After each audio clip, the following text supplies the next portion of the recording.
What's up, everybody? I'm not sure what's going on or where Tommy's at right now, but he's probably around. Jesus, Tommy? Hello. What the heck is going on over here, man? I'm invisible. Yeah, I don't know how you're doing that, but that's weird. What time is it, Justin? It's super fun time! Oh, yeah. I feel good. I feel ready. Wow. Tonight we have on a special guest tonight. His name is Joey Wilson. But before we get to him, I have a interesting fact for you right now. Starting off with. Yeah.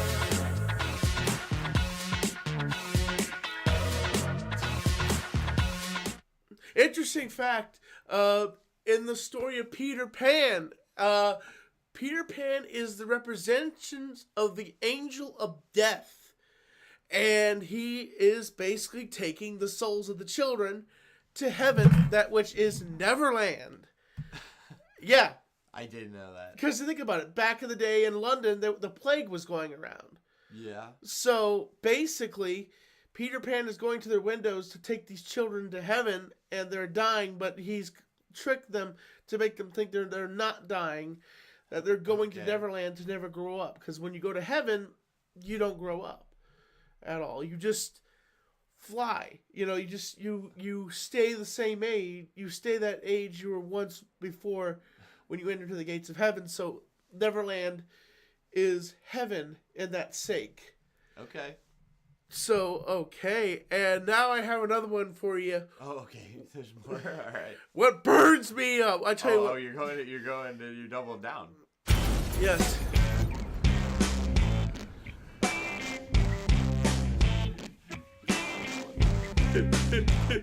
What really burns me up is when you work for somebody and they have some kind of control over your bowels. You know, it just really drives me nuts when people think, oh yeah, I have a control over Jimmy's bathroom issues. You need to come straight into work, and before you get to work, you gotta use the bathroom. And that's what drives me nuts, is how managers have the authority and the ability to control how your bodily functions work. You can't fart in front of them. You can't do anything. You can't call yourself daddy or anything. People just, it offends them apparently because, you're just a dude. And that's what really burns me up. It's just how people think they control your bodily functions, and how your managers think, oh, just because I have authority, I have some amount of authority, I can do whatever I want. Well, I'm here to tell you managers, frig off, because you're not going to control my bowels. I'm going to use the bathroom when I want to use the bathroom, when I'm going to use the bathroom. That feels like a personal situation. I just don't, kind of, but, it's just like, oh. Did you get all that out? Yes. You feel better now? You feel a little better? Oh, yeah, I feel it. Cheers, bud. How about this? Okay. What do you say?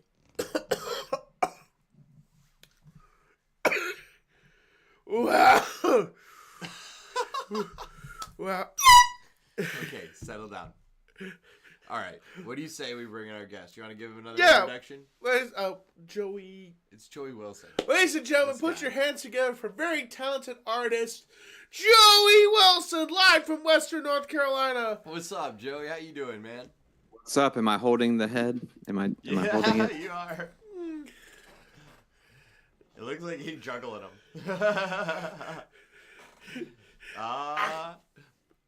Did you lose a finger right there? Did I? Oh, no, he's safe. All right, good. Tommy was getting bitey. I wasn't sure. Man, thanks for being here. Thanks. I feel like this kind of reminds me of like Space Ghost Coast to Coast. Yes. Like. I'll take that all day. Yeah, but thank you for having me.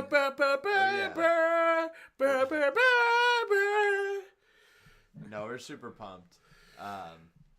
We've actually, the three of us have worked on a project together actually in the past when you helped us by giving us music for the TCW video that we did. Oh, That's that was right. him? Yeah, that was him. Yeah. Damn, Yeah. thank you, man. Yeah, that's a track called Deadlifts. Oh yeah. And it was appropriately used in that piece of promotional material, and it's one of my favorite things to share out of anything my work has been used in. I love like showing people that. Oh heck yeah! All right, sweet. Yeah, that was super. It was like that song, that track, and the promo video you did for that promotion was like, I don't know, I just love it. It just all works together so well. Oh, dude, yeah. When you sent that over, I was like, "Yeah, we're doing this," and all the fighters loved it too. All the wrestlers loved it. They didn't like me marking out for certain wrestlers. Like they had an issue when I was marking out for only the good wrestlers. They just did not like me marking out, like, which apparently I'm not supposed to use wrestling terms and narration. I think it was fine. Narration, if you know what I mean. And that's the only way I can do things is if I hold my hand in front of my face. Oh yeah. By the way, did you enjoy the Elimination Chamber? I did. Yeah, it was pretty fun to watch. I will say my only gripe, and I don't want to get too much into wrestling right now, but my only gripe was that they didn't have Bronson Reed in Australia.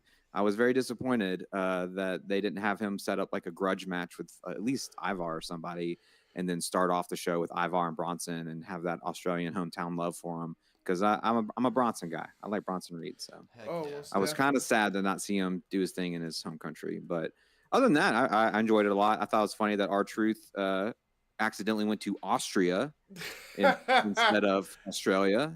Damn. But yeah, You know Yeah. how he is. He's always getting confused on things. yeah. So yeah, it was pretty enjoyable. So yeah, it was good. Heck yeah. Always good to see Rhea just re-in it up. Ugh, Oh yeah. I hate that group. They drive me nuts. Like I told you, I don't like any of the bad guys in wrestling. Yeah. And one of my friends is like Tommy's always. a good boy.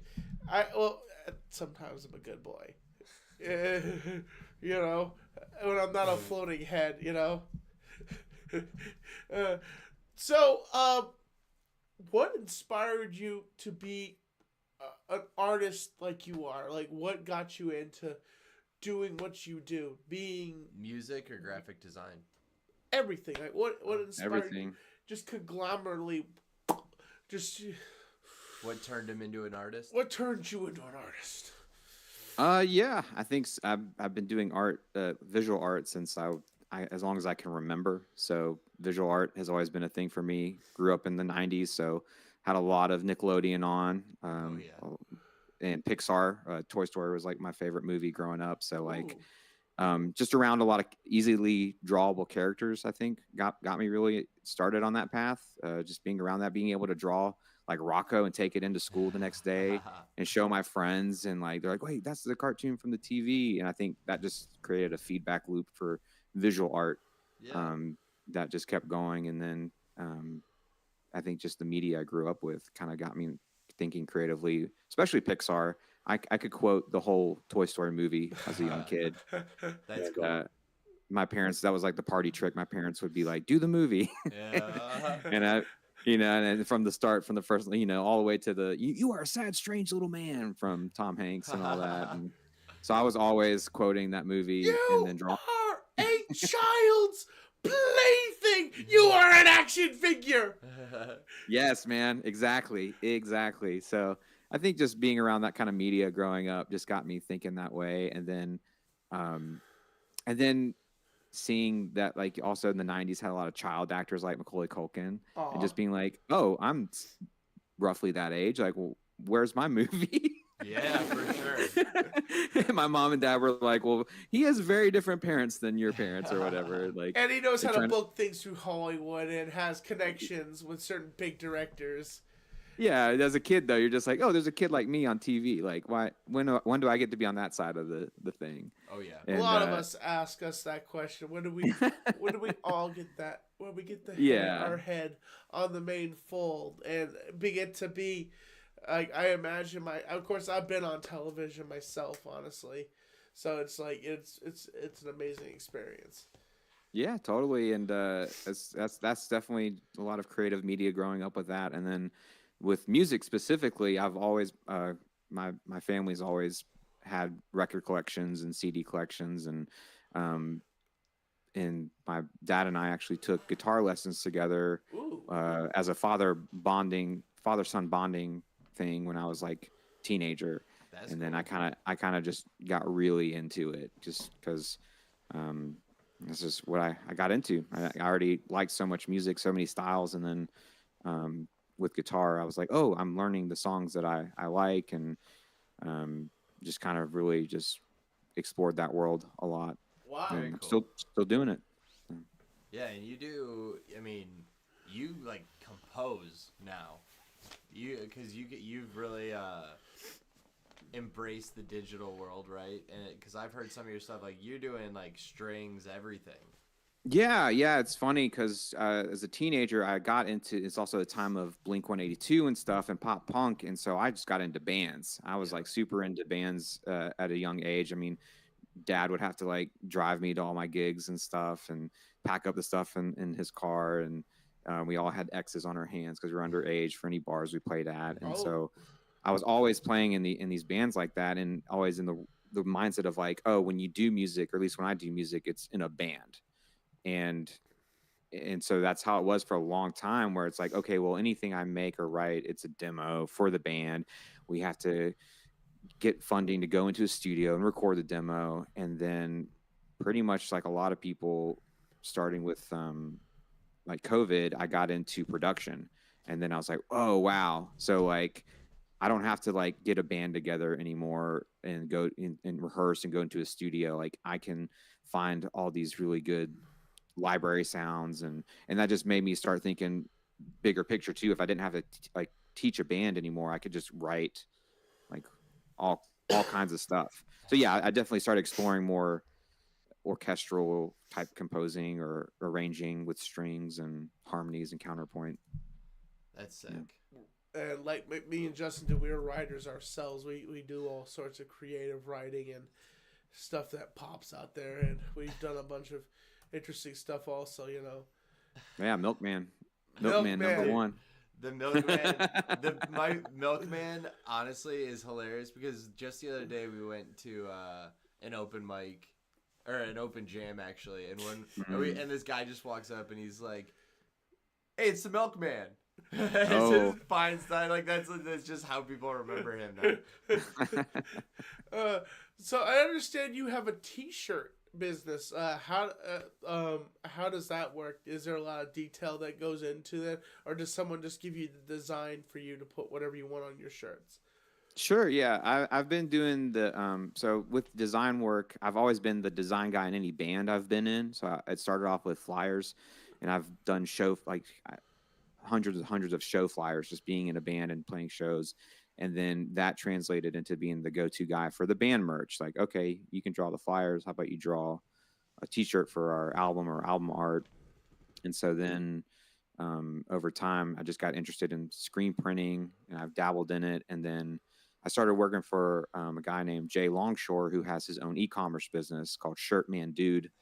And he I has love like that store. yeah, so I work for him, and I learned so much about T-shirt design and what things are, how you make the screen printing part of the T-shirt and all that. And so from there, I was inspired and was in brainstorming with him and came up with my own brand called Mythic Merch. And when Mythic Merch is when it first got started, it was kind of the same framework that Jay was doing. But it wasn't his designs. It was like I was doing my own designs, and it was a small collection of astrological jokes.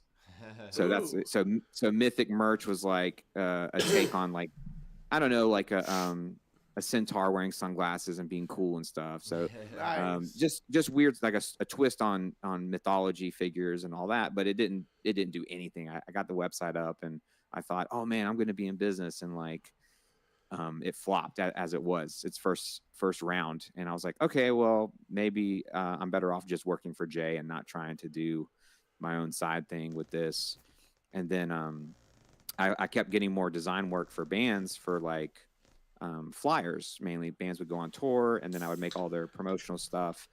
And then they would always ask me like, do you know anybody that, you know, does t-shirts and anything like that? And so I was like, actually, I'll print your band shirts. And then I started printing band shirts for friends and all that. And then once I had gotten a few projects under my belt, I was like, oh, this is what Mythic merch is. Nice. And I totally rethought about it and kind of regutted it. And I was like, you know what? Like, there's a lot of print shops around, and they're all, you know, trying to get everyone's business and all that. What if there was like something that was so laser focused where if you were a band and you came across it, you were like, oh, this is for me.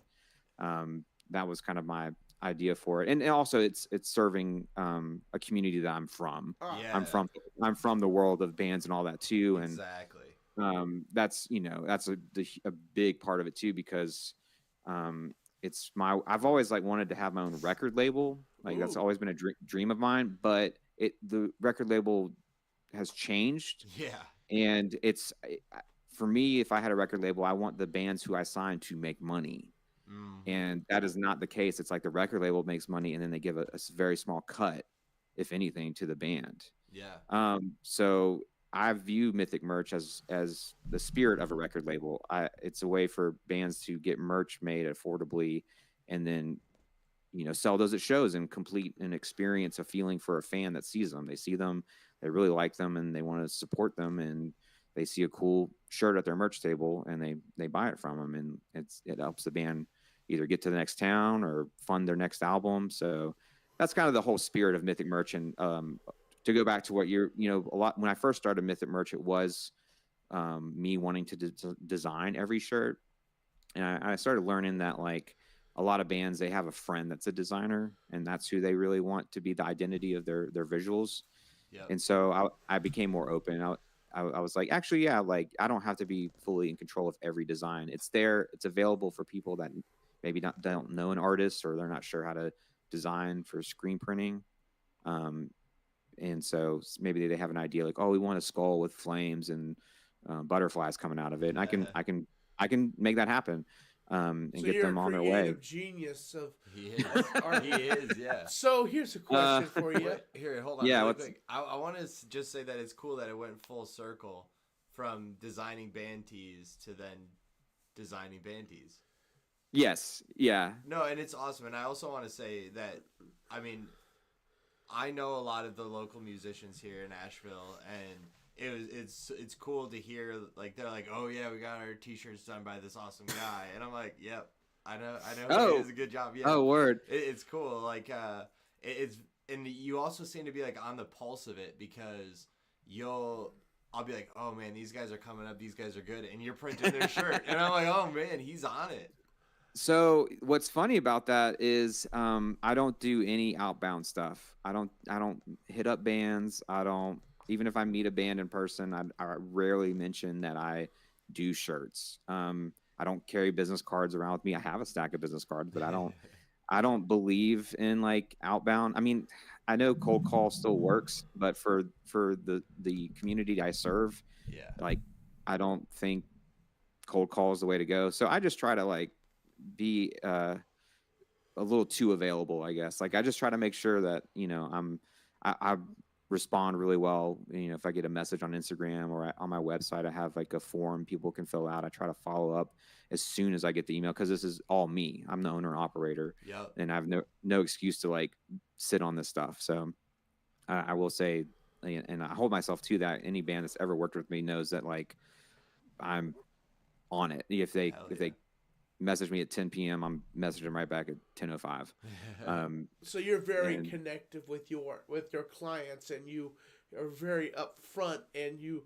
keep things in an inner bubble with that client. Mm-hmm. You are. So here's a question for you. How would you be interested in being in a collaboration with the Super Fun Time Show? We will have you technically as a sponsor, and you can design the first ever Super Fun Time merch. Okay. And basically have the Super Fun Time logo on the back, and then have a picture of me and Justin on the back, and it says "Super Fun Time." It's gonna get messy. What do you think about that? Do I have a way of screen sharing on Google Hangout? Yeah, I think that middle one that it's like the arrow pointing up at your face. Present now. Yeah. All right, y'all want to get wild? Yeah, definitely. Yeah. All right, because I'll show you why I'm the real deal, and so humble. I'm so excited right now. Super fun. Oh, his chin is on my chest. His neck's on your neck. Yeah. He's giving you a neck. I feel so special.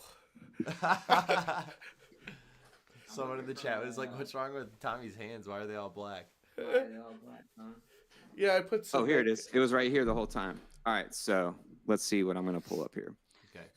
How this works? Maybe I'm gonna crash the whole thing. Oh, jeez. Yeah, it'd be kind of fun. Oh, here we go. Oh, I'm just gonna do. Here we go. So, it's gonna look crazy for a second, but to answer the audience question, I'm wearing a green screen suit right now, so that's why my hands look all black like that. Oh yeah. Hey, what's up, chat? I have the chat on the side here actually. It's probably gonna look echoey, but This is actually happening, folks, live. This is gonna be awesome. Like, the creative genius that Joey is, that he is going to make something awesome here. Technical rainbows of society unite. Let's see if my 2015 version of Illustrator wants to work. Maybe I'm not so pro. You're good. Hey, you're a pro enough. Creating all these awesome shirts, So for real. So one thing about my setup is I'm working on. I do all my music and all my design work on a used 2010 iMac, and because that's the last year they stopped making them good. Yeah. Oh, geez. After that, they are designed to crash and burn after a couple years. They figured out how to make them really fast, so now they want to make as many as fast as possible. Yeah. Oh, I'm cybernetic. I think I'm running too many things, like as in graphic stuff. I think that's what it's having a problem with for Illustrator at least. I know my computer usually ends up feeling about the same way. All right, so with your collaboration design, what do you want it to communicate? What kind of vibe do you want it to communicate? Something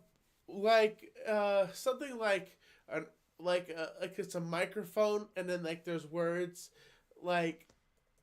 with the word "super fun time" on it, and okay, it's like awesomeness, All right.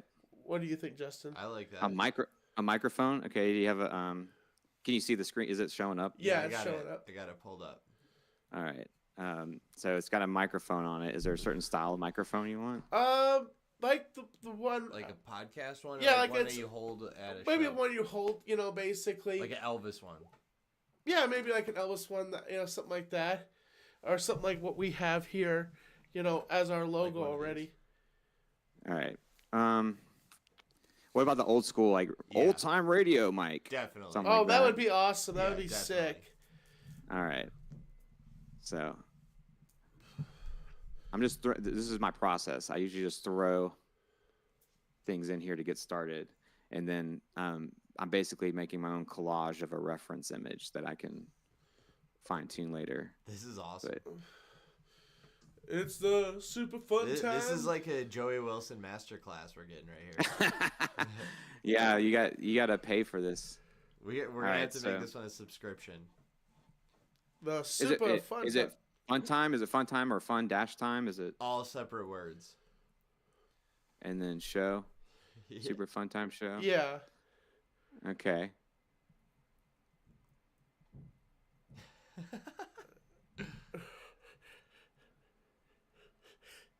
I'm sure there's graphic design people who are going to watch this and be like, oh, he's so bad. Hey. They can get bent. Yeah, they can get bent. No, I use a combination of 4 programs, and it makes me forget I have different shortcuts that I forget, and that's just visual art too. Yeah. So I'm always like, wait, what was that thing? Like I've done it before. I know how you feel. That's how I feel with all the editing stuff. Is I'm like, I know how to do this, but I don't remember how to do it.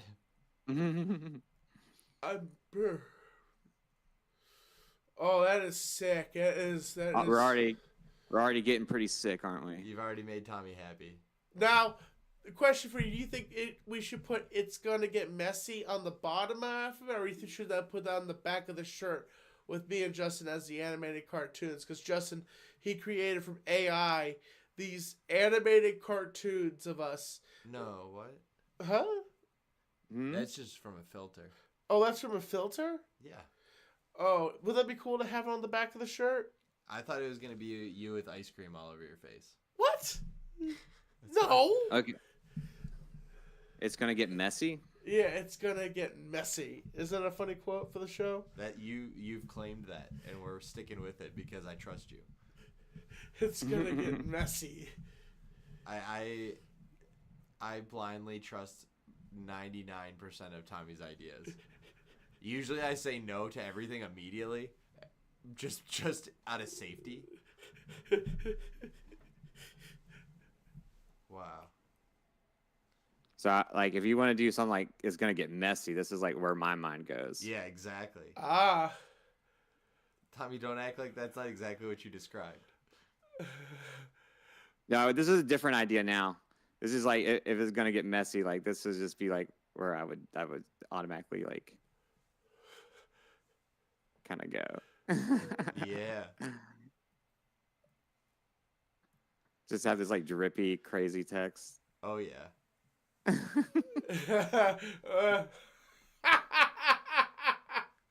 Heck yeah.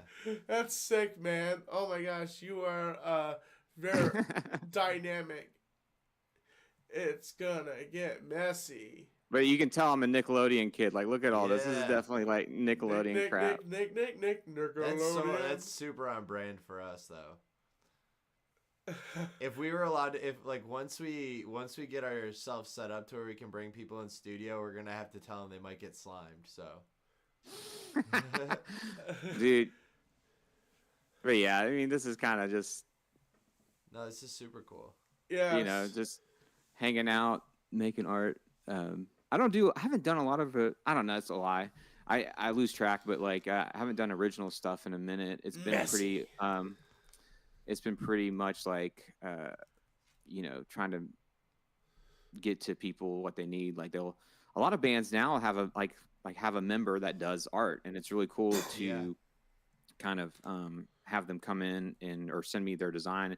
And sometimes it doesn't work in the process of screen printing, but I can give them pointers and get them on the track they need to make it work. And that way too, like, I don't know. I like the idea of just being like a stepping stone for bands, mainly. Like, I don't try to do like multiple colors. It's all one color stuff that helps keep the cost down. It keeps things streamlined for me so I can serve more bands in a faster pace. And then like, I don't really do a lot of other types of garments. It's usually just t-shirts. I don't try to do hoodies or anything like that. Cause once a band starts doing more elaborate merch, I feel like they should probably, not, I don't know. Like there's people that specialize in it way better than I do. And that's the people they should seek for that. I know what you mean. And yeah, I myself, on my store, I sell hoodies and hats and stuff like that. Mm-hmm.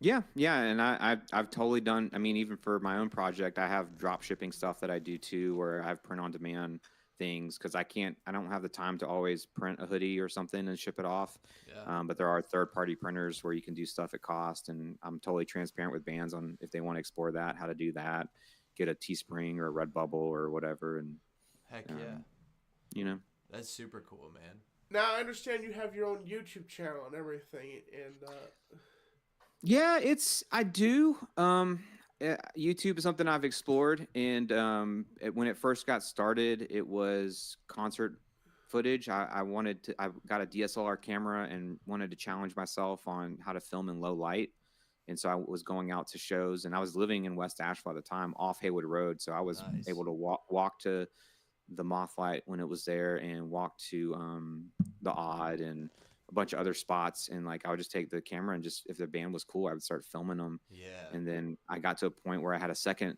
camera and I would just hand it to somebody that was also at the show. And it was like a super wide angle camera. And I was watching a lot of Audio Tree at the time. Yeah. So I was out there filming all these bands, and this is before Mythic Merch and stuff. And so I was putting that on YouTube, and it was cool for the bands, but I felt weird hosting it.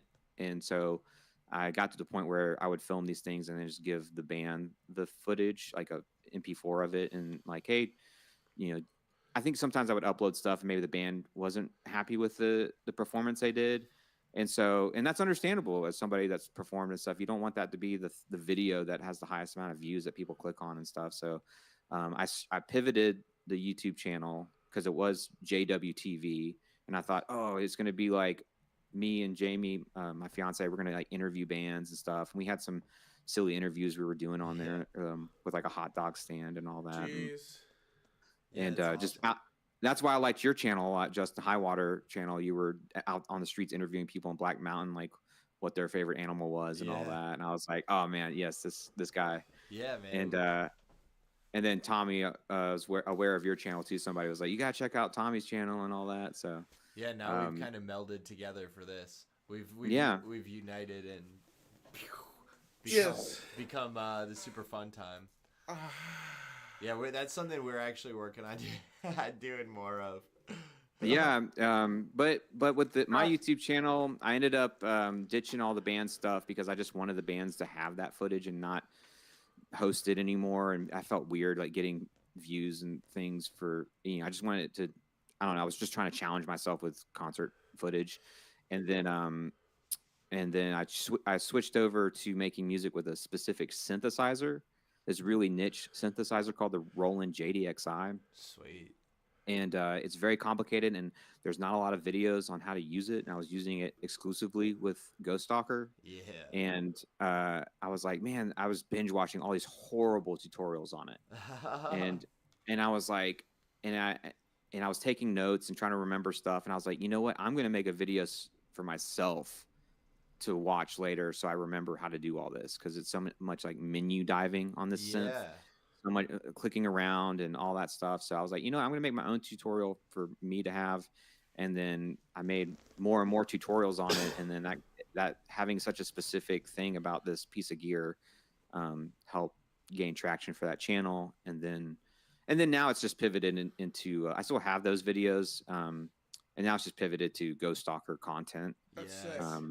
My first album was all that synth and electric guitar. So I would show tutorials, and then I would use my songs as examples in the link or whatever in the description. And then as I evolved, or not evolved, but changed up my sound some. I don't use that synth as much anymore in that way. But yeah. So now it's just a place. I figured out also how to. It's weird. This is a very nitty gritty band crap, but like when you release a song on streaming platforms, you can release it on YouTube Music, and YouTube Music by default makes its own album cover and channel for your songs, which is very convenient if you don't do YouTube. But I do YouTube, and then YouTube would upload a separate. It made me so mad because I wanted it to, and it doesn't allow comments and all this stuff. And I was like, wow, like. It's on YouTube Music and it's its own thing, but like it's not connected to my channel. And luckily they've integrated it now where you can submit like, hey, this is my artist thing, and you guys are uploading this. Can you please just merge the two? And I figured out how to do that recently. And I'm so thankful, because now when you go to my YouTube channel, it will say like releases and show my things that you can find on YouTube Music and all that. But that's been a whole thing too, is like as a musician, like figuring out the virtual digital landscape of all this crap. Like it's insane how many profiles you can have as an artist, like on different platforms. Definitely. As you guys know, with branding for your shows and your YouTube channels and all that, but it is such a headache, like remembering all your handles for different things and getting getting Go ahead. Oh, just getting that ecosystem to be in harmony is just kind of I can understand why a lot of artists just like give up on that aspect of it. And it's such an important part as an artist to be kind of available on all those. But I don't blame a lot of artists that want to be like, look, I only do Instagram. Like, that's it. Like, for real. You know, but yeah, I definitely know what you mean. Because I do like our stuff from my phone, like some of my like our Instagram and everything, and then sometimes I'll do our live stuff from my phone. So I have Tommy's email. I have to have Tommy's Gmail on my phone. So like the other day, it was like someone's birthday. I forget, it was like Maxine or something. I'm like, who the fuck's birthday is this? Why is it telling me it's some random person's birthday? And then I go and I look at my calendar and I'm like, oh, it's because it's attached to Tommy's Gmail. And I'm always so confused about what's going on. Yeah. My Gmail is very collaborated, very, very clunky. Yeah, I've got I don't have just one Gmail. I have like 10 Gmails. Yeah. Because when I have a new project or something I'm doing, like between Mythic Merch, GHOSTsTALKER, freelance design, my own personal email, like I have a whole list like on my phone to go through. Oh yeah. You're a busy bunny. Oh yeah. Yeah. It gives me something to do for sure. Hey, we all need something to do. You know, we all have to find that one way of going straight or going crooked and taking that paintbrush and just painting. Tell me, Tommy. That keep going. Keep it going. The scope of the distance that you just create and that you put into the heaven sphere, and that Joey Wilson will. Just chat. People in the chat, if you're feeling this, say preach. Type in preach if you're feeling this. It's the hemisphere of the sanctitude of creativity. And that we shall find the way in art and music through the talent and the soul. And I will see the truth in your mind and in your soul. Knowing is half the battle, and just feeling good is just feeling right. And knowing is only half the battle. The loudest thing is what you least expect.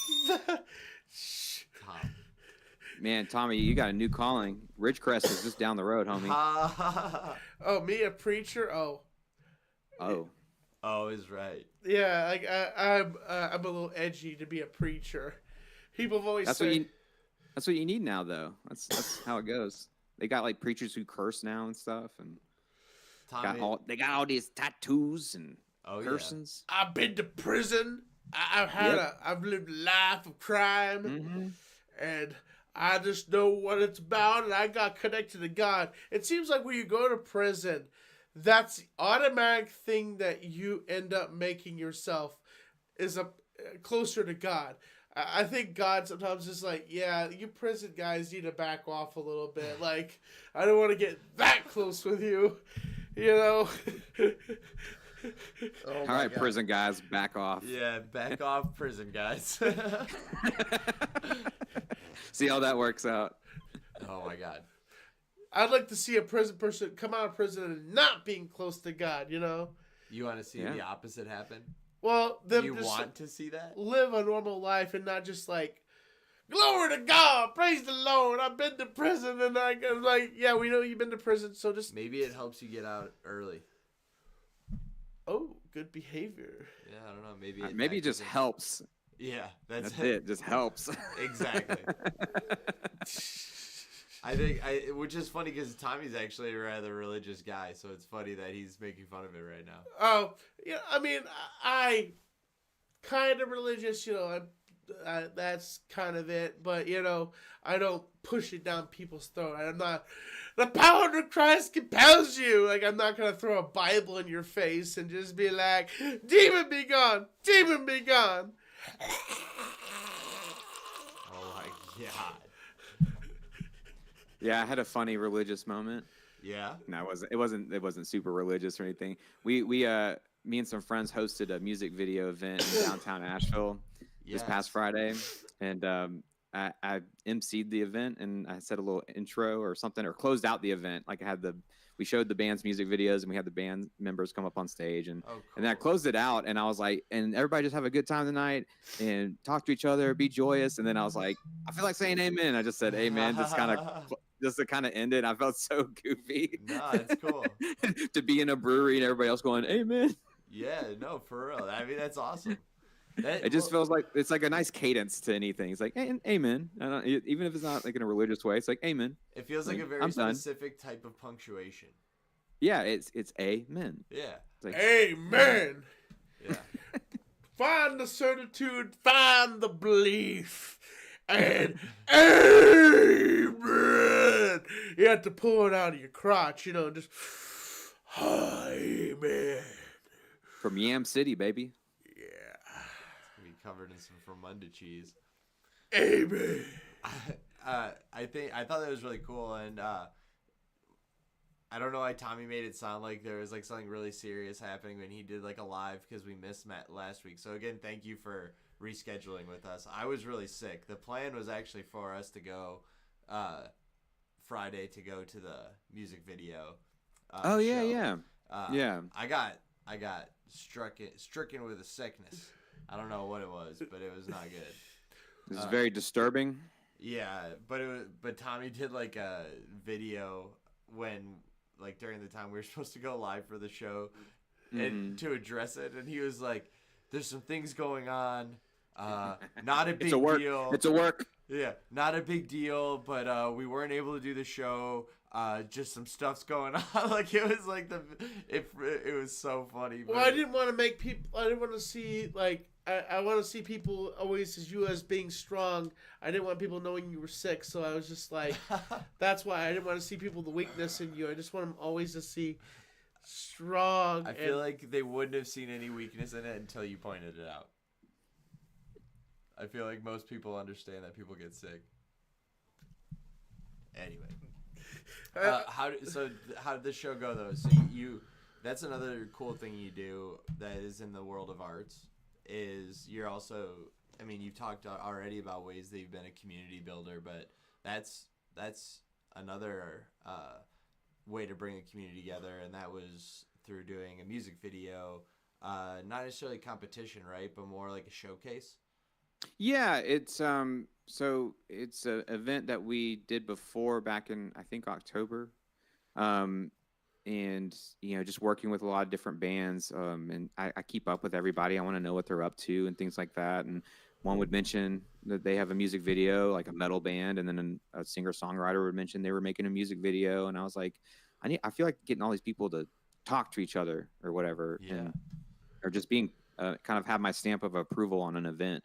Yeah. And so I teamed up with my buddy Rome and my buddy Brittany.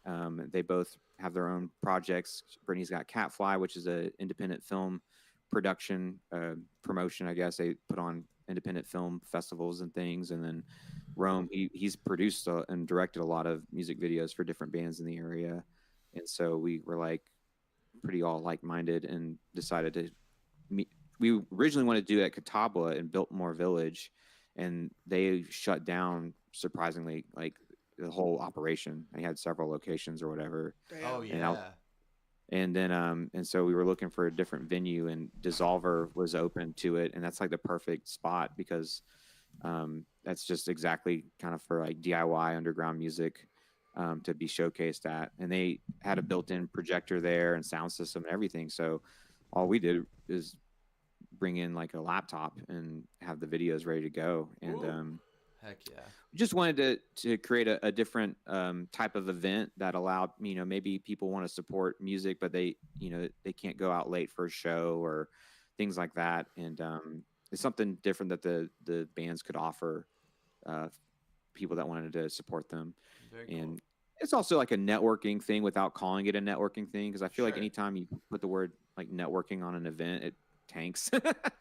It's one of those words that's been tainted by corporate America, where it's like, the word itself, it's like me and Justin know from experience for having a public event and trying to build that event and trying to get people to come to it. It is one of the hardest things. It's like basically having to go out there and say, come on, boy. You know, get basically hauling in people with a shotgun, and it's like, watch this, or you're going to something bad's gonna happen, you know. But well, maybe that's why people weren't coming. Is that what you were doing to people? No, okay. But I was just like always making a video, always trying to say, come out, everybody, and everybody would like it, like, and then I'm like, that doesn't mean just like it. It means come to the event. At least they liked it. Oh yeah, but at least you liked it. You showed, you know, at least they showed that. Yeah, I feel that. Yeah, I definitely feel that kind of. You can ask my fiance Jamie about it, because I definitely get like the blues right before the day of the event. I'm like, what are we doing? Like, why am I putting this on? Why? But it's kind of designed in a way where, even if it is just me and the other bands and the band's girlfriends and stuff, it's still nice to get out, because I've designed it to be like a free event at a reasonable time. And I don't know, that way if nobody shows up, but it's also off Lexington Avenue downtown, so it was kind of cool. This past event, it was like, people were there who were associated with the bands that had videos, but then also there was like tourists there. Yeah. It's a very popular tourist brewery, and it's open and free to the public. And so we were able to, host this event and confidently say, like, these are all Asheville area bands and Asheville area filmmakers, and we're here to, represent and enjoy these outside of a phone screen. And that's super cool. And I think that's something cool about doing it at a place like a brewery, because if people don't know, Asheville, people really like their breweries here. And like you said, you're going to catch, you'll catch the fish that came on purpose, but you also catch all these people who just wandered in. Do you ever have any any other like live interaction? What's the show like? Like, do you yourself MC it? Rome and Brittany emceed the first one, and then I kind of by accident emceed the most recent one. Cool. And I was super nervous about it. Hey, who's I was so nervous when you host an event? And so I did an introduction, try to channel my inner Steve Harvey Family Feud, yes, and get everybody amped up, and then we just the first time we did the event, and that's what's fun working with Rome and Brittany, is we're kind of open, like, about discussing like how to make it a really nice event for people to experience. And so we're kind of like, making suggestions like, oh, next time we should try this or whatever. We're kind of we're still brainstorming that part of it, but the core of it's there. It's like local bands and filmmakers and their videos being showcased. Outside of that, we're trying to make things a little bit tighter and things like that. So this time we just showed we had 6 videos, and we just showed them all in a row. And luckily there was like pauses in between the videos so people could clap, and there was credits for different ones. And then after that, I went up there and announced that we were going to take a little 10-minute break. And then after the 10-minute break, after you've gotten some drinks and seated back down, we're going to have a Q&A. And I completely botched the Q&A. The goal of the Q&A was to have the video play again on mute and just have it above us. Okay. And then I would interview the bands and then take questions from the audience. And for some reason, that all didn't happen that way. And so we just had a big screen that said Q&A. And then I got nervous, and I said, how about we just have a representative of each band come up? And then it just kind of did it pageant style. I just had the mic. I was on one side, and then just went down. And I think that worked out because a lot of the musicians were super, like, weirded out that they don't have an instrument in front of them. Yeah. And so, so maybe it was for better for them to. A chat asked, when is the next event? We don't know when the next event is. We're kind of doing a just pop-up style. We just try to. We don't have a set schedule, so that kind of is nice for promotion's sake too. Sometimes it can be really daunting to have something months out in advance and then not have the turnout you expected, compared to like, hey, you guys want to do the showcase again? Yeah, let's do it. See if Dissolver's okay, has something in the next couple weeks, and then the week of, we just go ham and just like promote it like crazy. If people want to figure out, be able to stay in touch with that, they can follow you on Instagram, because that's how I see it all. And I'll have Mythic merch. Yeah, You go ahead and plug that again, and I'm going to have everything in the description. It's Mythic merch. I have that available everywhere. MythicMerch.com. And Instagram is Mythic Merch. That's it. Nice. But yeah. Nice. Yeah, everybody go give it a follow, and then that way you'll be able to keep up with everything. Not like foul, like a foul ball, like follow. Yeah, I misspoke there, Tom. Thanks for pointing it out. Hey, that's your thinking the way I would try to do that to you. Like, maybe someone's feeling a little off today. Every time we do this show, I tell Tommy that I'm gonna mess with him as just being more in character, and every time that you get so emotionally attached to everything. I do not get emotionally attached. You just did. How was I getting emotionally attached? That's bouncing off you. Because I was just messing around. I was just messing with you. Oh my god, no you're not. Yeah, I am. Alright, go. Boom. Well, oh my god. Sorry. Are you okay? Yeah, it's just it's that allergy season where my nose just gets clogged up. Okay. Mellow Yellow asked, "What type of music is going on there?" So the cool thing is, it's a variety. So with my merch business, it's only for bands and artists in the Asheville area, and I work with singer-songwriters. I work with indie bands. I work with metal bands, hip hop artists. A whole spectrum of them. So the music video showcase is bands that I've worked with, and also just new bands that have submitted to it too. So we have an open submission whenever we decide a date for the event, and usually we like to do music videos that have been created in the past 18 months just to keep things fresh. So yeah, this past event we had industrial rock for Machine 13. We had indie rock, soul, like indie soul kind of rock from Mo Kindred. We had like alternative rock from The Half That Matters. Who else did it?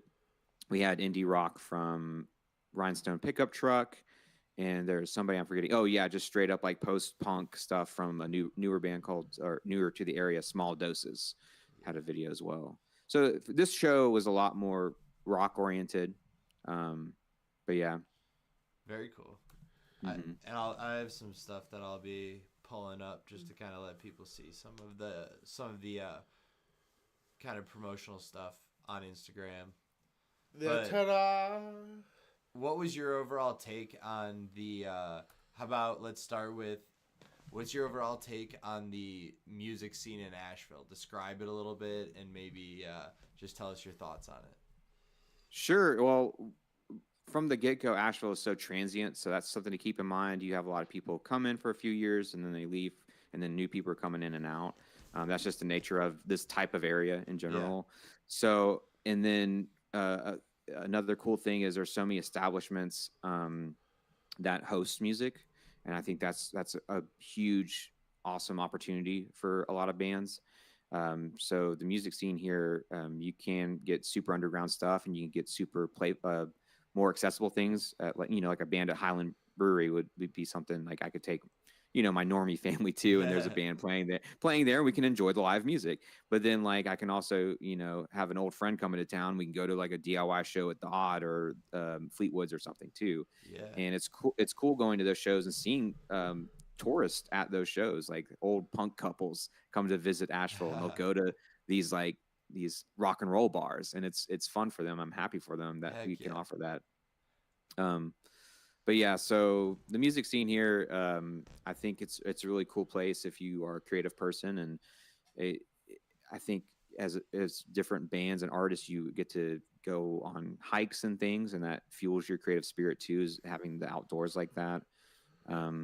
I think it's a really great place to live, to be kind of inspired and work on your craft. And there's a lot, and the fact that there's so many venues that you can play at, it allows you to stay kind of motivated. If you play in a band, you can rehearse and then go out and showcase that stuff. And since a lot of these places are like breweries or drinking establishments, they're not like mad if you don't bring a crowd. Yeah, they're just like, well, we're here to serve tourists anyway, so like it's good that you're here to help add to the atmosphere, and we have something going on.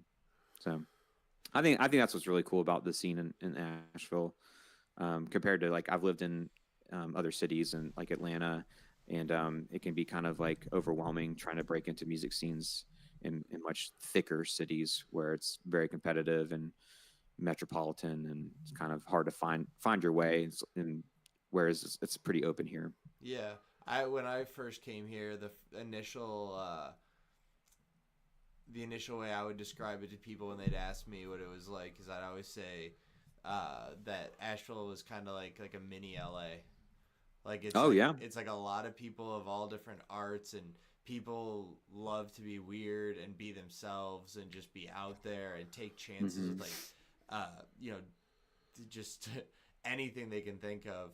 And then that kind of leads me right into the second thing I was going to ask is then with the music, with all the music stuff combined with the filmmaking leading to the music videos, what do you think about the skills and the talent you're seeing coming out as far as filmmaking in the music video world? Oh yeah, it's weird. I have an odd like feeling about music videos now. I mean, I love hosting the showcase and everything, and now music videos used to be a promotional tool, and now it's not. And that doesn't mean people shouldn't make music videos, but it kind of gives a different weight to them, which is why I kind of felt compelled to be part of and endorse the music video showcase, is because like it's if a band makes a music video now, they're really going out of their way to make it. Yeah. And so that in itself like deserves to be a special event in my opinion. But yeah, as far as seeing like the film work done at the event, I mean, we had all across the board. We had like people that shot a video on their cell phone, but they focused heavily on narrative. Like they had so many great bits. Like Rhinestone Pickup Truck's video, I believe, was filmed on cell phone, but he had this character with this face paint, and it was like a character study of him living his day and how he reacts when the lawnmower doesn't jam up, or when it jams up or something, or he has to go walk a dog, or things like a day in the life of this quirky character. Or then you have other videos like Machine 13 premiered a video called Ribcage, and it was more of a kind of like just moving photography in a way. Like it's these shots that are set up, and it's really HDR or high resolution cameras and stuff that like looked so real as being projected, but it looked like it was like coming out of the screen in a way. And not really any narrative behind it, but just more of just like very intentional shots and composition for specific moments in the song that complement it. So it was cool seeing it across the board, all the way from indie stuff to people who could, were this maybe their second video they were making, and they're trying some new things. So I just love seeing all in one place. You have people that are executing really intentional things, and you have other people who are learning the craft, and you're watching them kind of try new things out, and you hear the reaction of an audience. And I thought that was one of the coolest things is it wasn't a huge crowd, but it was about maybe 50 to 60 people there. And it's cool. I forget that like, a lot of these bands, they post it, or even myself, we post a music video or something like that. And it's fun to get reactions and fire emojis and all that, but it felt a whole lot different to have it on those screens there and people in person. And then something would happen on the screen, like a little narrative moment, like maybe somebody looked over at the other person because something happened, and you hear the audience laugh in person. Yeah, exactly. And like that's huge, or just different moments that happen. And that was really cool to see at the event. Very cool. Yeah. Cause I've always felt like, myself, I've made a few music videos, and I always feel like it's a chance to make a small piece of cinema, and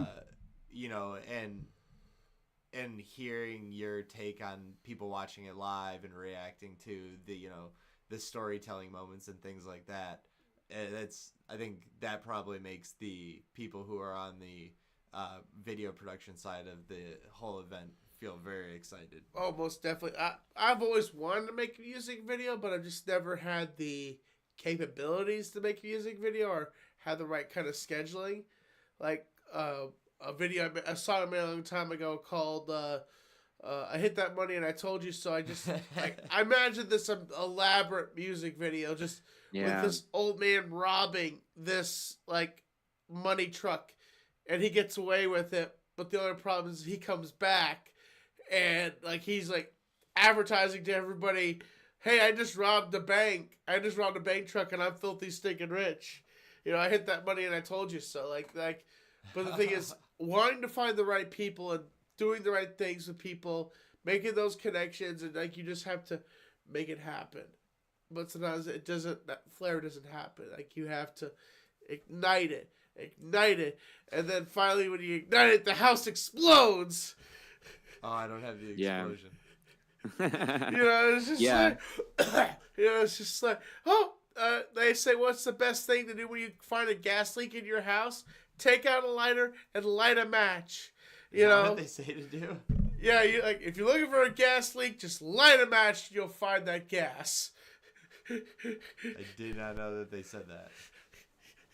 No, it's the wrong folks. Never do that. If you have a gas leak in your house, do not light anything, because your house will explode along with you. You know? Chad asked who is the next guest. Shut up. Don't worry, Larry. I don't know if they're genuinely curious or they're just like, get this guy out of here, this nerd out of here. They're just get on the show. Who's Mello? Is it somebody else in the chat? He's a dude from the Foul Mouth Network. Yeah, from another show, another Gotcha. channel. Word. This guy Larry Tate though is hilarious, dude. Like honestly, this is the most tame he's ever been in a chat. Generally, the stuff he says is just so ridiculous. At one point, he sent us pictures of his fucked up, nasty feet. Yes, it's so weird, dude. He's like check your email, and that's all it was just pictures of his feet. I don't know, man. It's very interesting. Yeah, no, people. I don't know. Sometimes people are tame. It all depends. When we do the show earlier, it's more tame. When we do it at like 10 p.m. or something, it gets a little crazy. Yeah, it's still pretty. It's still pretty early in the West Coast, right? Yeah. Oh, for them it definitely is. It's like 4. Yeah. 5. So that's probably why. But is it 3 hours to California or 4? I don't know. Right now. Change. Right now it's 4:50. Okay, in Los Angeles. All right, I was close. Joey, how would you like to play a game with us? Yeah, games are cool. Let's do it. It is called Wheel of Truth.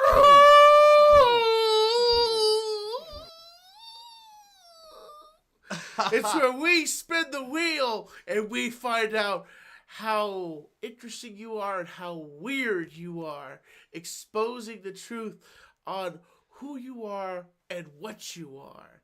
All right, so the wheel has just a couple different random questions on it, and I'm gonna click it when Tommy tells me to, and then spin that wheel, Daddy. It'll choose something, and then once it chooses, I'll tell you.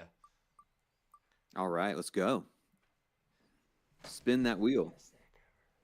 What?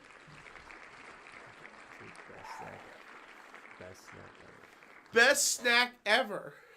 Ooh, best snack ever. 3D Doritos, like without question.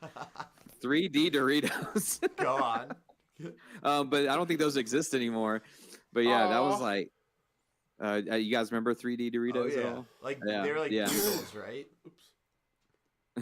What's that? Were they kind of like bugles, right? Yeah, this is like puffed up version of Doritos. Damn. You think someone just messed up one day at the Dorito factory and accidentally puffed one, and they're like, "Wait a minute, we got something here, boys." Yeah, like somebody like from upper management was just like I'm loving this new product. Like this is exactly the novelty we need right now. Doritos stock is tanking. We got to do something different. And it's just like on the floor, like somebody didn't. Good shit. Somebody didn't program the thing correctly. So maybe. What is a memory that's stirred by the idea of eating 3D Doritos? I guess like there was like the summer before, like, as soon as I could drive, I had to work during the summers. But there was like that one summer before I could drive where like I was just at home. Like my parents would go to work, and I would just be at home for like all of summer. And I remember all I did that summer was like watch MTV, go over to the computer and play guitar and record ideas, Nice. and eat Yes. 3D Doritos. Just like eat snacks all day. It was a great summer, and then I've never had a summer as good since because I've always had to work. But I'm a pickle and Cheez-Its kind of guy. Yeah. yeah. He'll wreck way too many pickles and Cheez-Its at the same time. Spin the wheel, Daddy. First, we have to ask him this question because I always love hearing people's responses. Name 2 things that you can dip chips into. Name 2 things Yeah, you can dip chips into. Yeah, what are 2 things you would dip like salsa? French onion dip. French onion dip. That's a great one. What else? Queso. All right, cool. Tommy. Your drink. Be more specific. Pudding. No, you actually told me that you take your salt and vinegar chips. Oh yeah, that's what I said. I said a drink. Yeah, I know, but but like your pop, like your soda. Yeah, I dip my salt and vinegar chips into my soda, and I bite into it because I like the moist taste of reducing the salt and vinegar of the chip, but at the same time enjoying that fine feeling. I haven't had a salt and vinegar chip in a while. I've been kind of like on this health cleanse, and like I haven't been. I slip up a little bit. I have some Cheez-Its, a little bit of Cheez-Its, and Whatever, right? maybe a Sprite or something like that. But I am down 40 pounds now. Heck yeah. Yeah. Yeah, I don't really do. We have some chips in the house. It's mainly just tortilla chips. I don't feel like tortilla chips are too bad. It's corn and oil, but when I get snacky, we have like a little popcorn maker, like a little Pyrex bowl, like a rubber bowl that you can put just straight up kernels into and heat it up for like 4 minutes, and then you've got like homemade popcorn, and you can put your own salt and butter on there too, and like that's kind of my go-to thing, so I don't resort to like potato chips and stuff. I get it. Mm-hmm. Yeah, so that's nice to have something crunchy, like watch a movie or something. I just can't believe that not as many people are as blown away by him dipping his salt and vinegar chips in Pepsi as it is. It's just so weird to me, but nobody else ever seems that amazed by it. Yes, I don't know why. It's just me. I just like the things I like to do, and like Just can't imagine drinking the Pepsi afterwards, and it just tastes like something you put vinegar. Anyway, are you asking me to spin it again, Tom? Yeah, spin that wheel, Justin. All right, spin it. Spinning we will go, a spinning we will go. Hi ho, spinning on a bitter we will go. Oh, you dodged a bullet on that one. Oh, or did he? Oh, okay. All right. Who is your best actor? Best actor. That's tough. Best actor. Because I have trash taste in movies and things. Gosh, best actor. Let me have a moment here. Okay. Maybe you guys answer it, and then I'll probably have an answer by then. Sometimes Tommy Lee Jones, Joaquin Phoenix, Bill Paxton, Bill Skarsgård, Robert De Niro, Al Pacino, Joe Pesci, like different guys. Like there's different guys out there I like and have interesting ideals for acting. And Robin Williams, like, may he rest in peace. Robin Williams is a really good actor. Oh, he was a great actor. He was one of those those bright stars. Chris Farley. We're gonna be living in a van down by the river. My name is Matt Foley, and I am 35 years old, and I live in a van down by the river. I am thrice divorced. Okay, I think it's got me thinking, because I don't know who a best actor is, but nowadays I'm very selective about what movies I watch. Okay. So if I see a certain actor and I want to watch it and I haven't really struck out is Kristen Bell. Yeah. I like me and Jamie both like Kristen Bell movies. Like it's just like she's got a new one out now called Queen Pins on Netflix. We watched it. It was a good time. It's like I like it when you see an actor that you like and you watch whatever their newest movie is, and then you're like, oh, I enjoy that. And then same thing, same idea with like not every Nick Cage movie, but like he's also doing the same. He's being very intentional, like with what he's doing now, or most of the time. Not he's hit or miss, but it is cool to see like an actor be like, look, nobody knows what this movie is. They know that I'm in it, so they need to trust me. Yeah. And give it a shot. And maybe it's an indie film where he just likes the director that he met once, or maybe it's a high budget thing. You don't know what you're getting into, but yeah. So Kristen Bell, Nick Cage. Love it. Nice. Whenever I think of a Kristen Bell movie, it's actually her and Dax Shepard. I think it was called Drive. I don't think it was Drive. That was Ryan Gosling, wasn't it? Yeah, it's probably not called Drive. Hit and Run. Hit and Run. Geez. And Bradley Cooper's in it too. Is it good or bad? I liked it. Okay. Cool. I thought it was funny enough. And Tom Arnold's in it, and he's fucking legendary in that movie. Like it's probably Tom Arnold's best act. Like I think it's his best role he ever played, to be honest. And who is the guy? Who? You said Kristen Bell and and Nick Cage. Nicolas Cage. Yeah. There's a vampire movie he did. What was that? Did you see that? The first one, like his early one, or more recent one? More recent. Oh yeah, Renfield. Yeah, yes, Renfield. Yeah. That was yes. What did you think of Renfield? Well, that was wow. A lot of blood.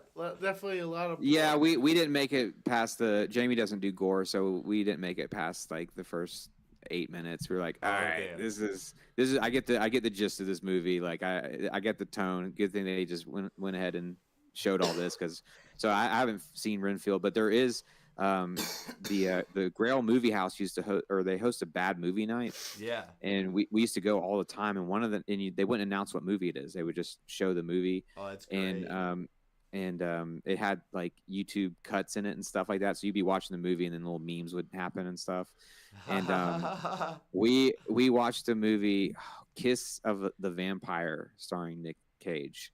And it's one of his like first films, and he gets bit by a vampire, and you watch him spiral out of control. He's like a really busybody businessman, and like it's just like a metaphor of a breakdown, but with the vampire plot shoehorned in. That's really cool. And there's a funny clip of like him from a scene from it where he's starting to freak out, and he just doesn't know what to say, and he just starts doing the alphabet. He's like mocking somebody. He's like A B C D E F G H I J K L. And so out of context, that scene looks insane. I mean, the scene's insane in general, but I think it's called Kiss of a Vampire. Is a great Nicolas Cage film. Kiss of the Vampire, interesting. I think that's what it's called, but something like that. Damn. Vampire Kiss Fire by Vampire. Kiss of the Vampire. Yeah.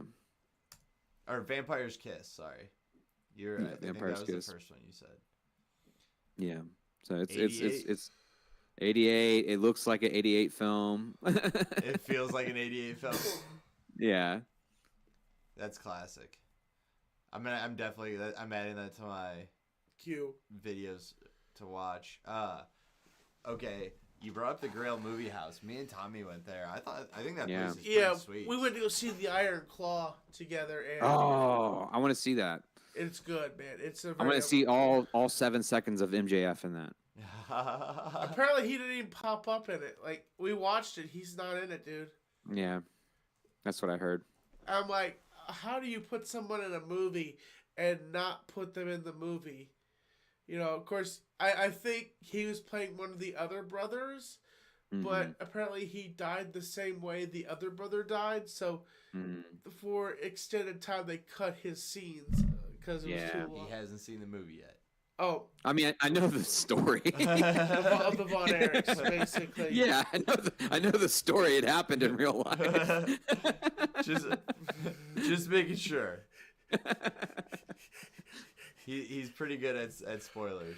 Well, I wasn't saying specific things. I was just saying entities inside the movie. Oppenheimer, spoiler alert. There's a bomb gonna drop. But really, if you think about it, Oppenheimer is not really about the dropping of the bomb on Hiroshima. It's about the building of the dropping on Hiroshima. You never see an actual atomic bomb explosion. Only through Oppenheimer's mind you see that, and there's no physical dropping of the atomic bomb. It's just the buildup and the creation, the depletion of what that reality was. You know, if you think about it through Oppenheimer's perspective and what he has done, and you kind of see some aftermath when he realizes what the atomic bomb is going to do to people when he steps through the stuff he goes through, and you know, it just shows you the perspective through Oppenheimer how he sees the atomic bomb explosion. I have no plans on seeing this movie. It sounds like there's a lot of talking and it's really long.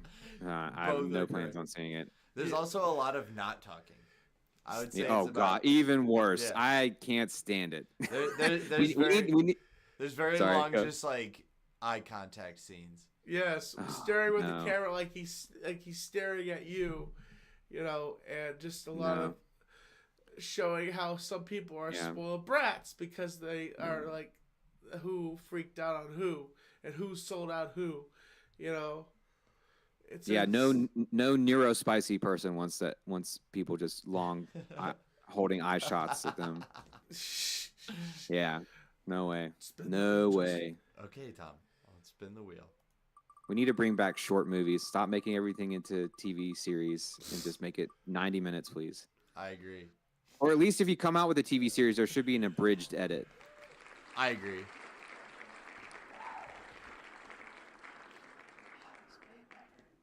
Hottest babe ever.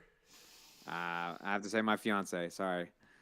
Not sorry, but like, you know, I'm sure there's a more spicy answer, but no. It's okay. That's a great answer. It's the correct answer, to be honest. I feel like you played that correct. Oh, it's the truth, though. It's the truth. Hell yeah. Why do we have this one? Do you sleep on your side or your back? Do you sleep on your side or your back? Oh no, this is a good question. This is like a litmus test. Yeah. Okay. I sleep on my belly. I'm like frog style. Like I'm bad about it. Like arms up and everything. Yeah, sometimes, yeah. Like I'm no, it's more of like I'm flying. Yeah, it's more like shoo. But yeah, I'm rock climbing, but I'm not using my hands to help me. It's just like, yeah. So I'm a belly sleeper, but I've been turning into a side sleeper because when I sleep on my belly, I snore really bad. Okay. Which isn't a problem for me. But yeah, sleeping on my side and has been helpful. Do you have a lot of dreams of flying or swimming? I have a lot of dreams where I like get ready for work and then like I get up and I'm like, damn it, I didn't actually. I just did all this. Dude, those are the worst. I'm sorry if that really happens to you a lot. Those are the worst. That's usually how it goes. Like. It's bad. Like I try not to be on the computer a lot, but sometimes the nature of things with design work and music stuff, I just am. And I hate it when I wake up from a dream and I see it through a computer screen. Like I'm clicking on things and trying to find a file and my brain is an operating system. Like, yeah, well, I don't like that feeling. I hate having a dream where I'm like, wow, I just dreamed of a freaking computer screen. That's not good. I don't think I've actually ever dreamt of being on the computer. And recently I had a dream about having my phone in my dream. And that's the first time I remember ever having my phone in my dream ever. Maybe that's not a good sign. Yeah. This digital imprint is getting into our minds also. Yeah. Our dreams. Mm-hmm. Usually I dream of killing zombies. Yeah, that's good. That's my main. That's prep. Yeah, that's prep. I dream that's of going mental on prep. journeys and weird stuff happening. Like my dreams are pretty psychedelic and freaky. You're freaking Yeah. me out right now the way you're laughing about it. What happens in your dream? Like I had a dream the other day. I was supposed to go to the gym with Justin in the morning. And I just had a dream that Justin's like, "Oh, we're not gonna go to the gym, Tommy. We're gonna go on this slope. And it's gonna be a snowy slope. It's gonna be hard. It's gonna be cold. But don't worry, someone's gonna pick you up. I'm already up here." And like I go there, and I'm like, I go to this house, and it's like a hippy dippy environment. But there's not stairs. It's just like massive mounds of stuff with like bird cages, and I'm like trying to figure out where's Justin? Oh, someone's gonna pick you up. And next thing I know, my mom is there, and my father, recently deceased father, is there, just on a top balcony, just giving me the old 1-2, like just. Saying, "Hey, what's up, Tommy?" And my mom's like, "Where are you going? And why is Justin doing this with you?" Like. And I'm like, "I don't know, Mom. He just wants to go on this ice walk." He's like, "It's going to get very cold for you, Tommy." Oh man, there's a lot going on actually in that. Yeah. You gotta listen to some audiobooks by Carl Jung. Yeah, we can dissect a lot of that. That's some good stuff actually. I mean, that has everything. That's got authoritative figures and pursuits and all kinds of stuff. Yeah. Any cool items that you can think of that were happening in it? Just like any cool tokens or relics or anything? When I was walking out to the car. I finally got off all the pieces. I was like walking towards the back of this like old school little family trucksters. It's just with the door wide open. There's a box sitting in the back, and they're like, "Okay, just get in that car and they'll take you to Justin." And I'm just like looking out the distance. It's just foggy. I'm like, "Oh." So this is totally how David Lynch makes his movies. Yeah. This is wild. Yeah. There you go. There's your next music video right there. You're like tripping me out right now. I was just on a mind quest with you. Only through everybody close your eyes. Wait, what? You really? Yeah, I'm gonna mess with everybody. Like, everybody Okay. Close your eyes. You are in a room. It is a massive room. It is covered in oil. Leaky pipe. There's a stain on the ground. Is it blood? What is it? Probably It's kinda oil. reddish, bluish red. You walk up to the door. You open the door. Kind of rickety. You're walking down a trail.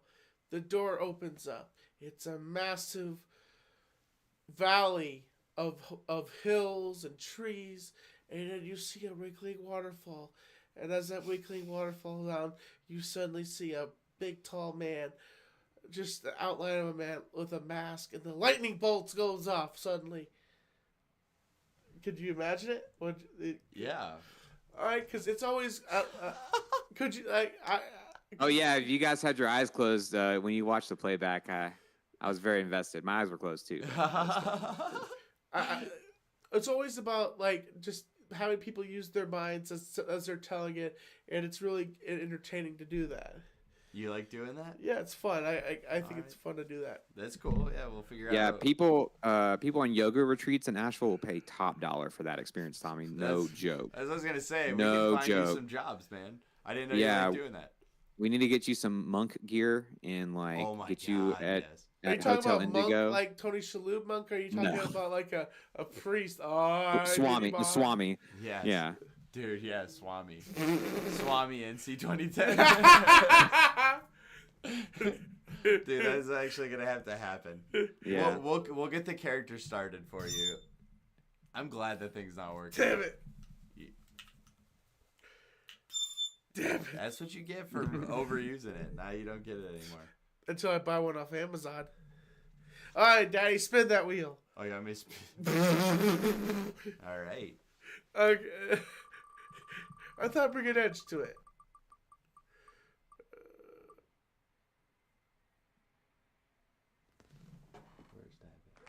Worst habit.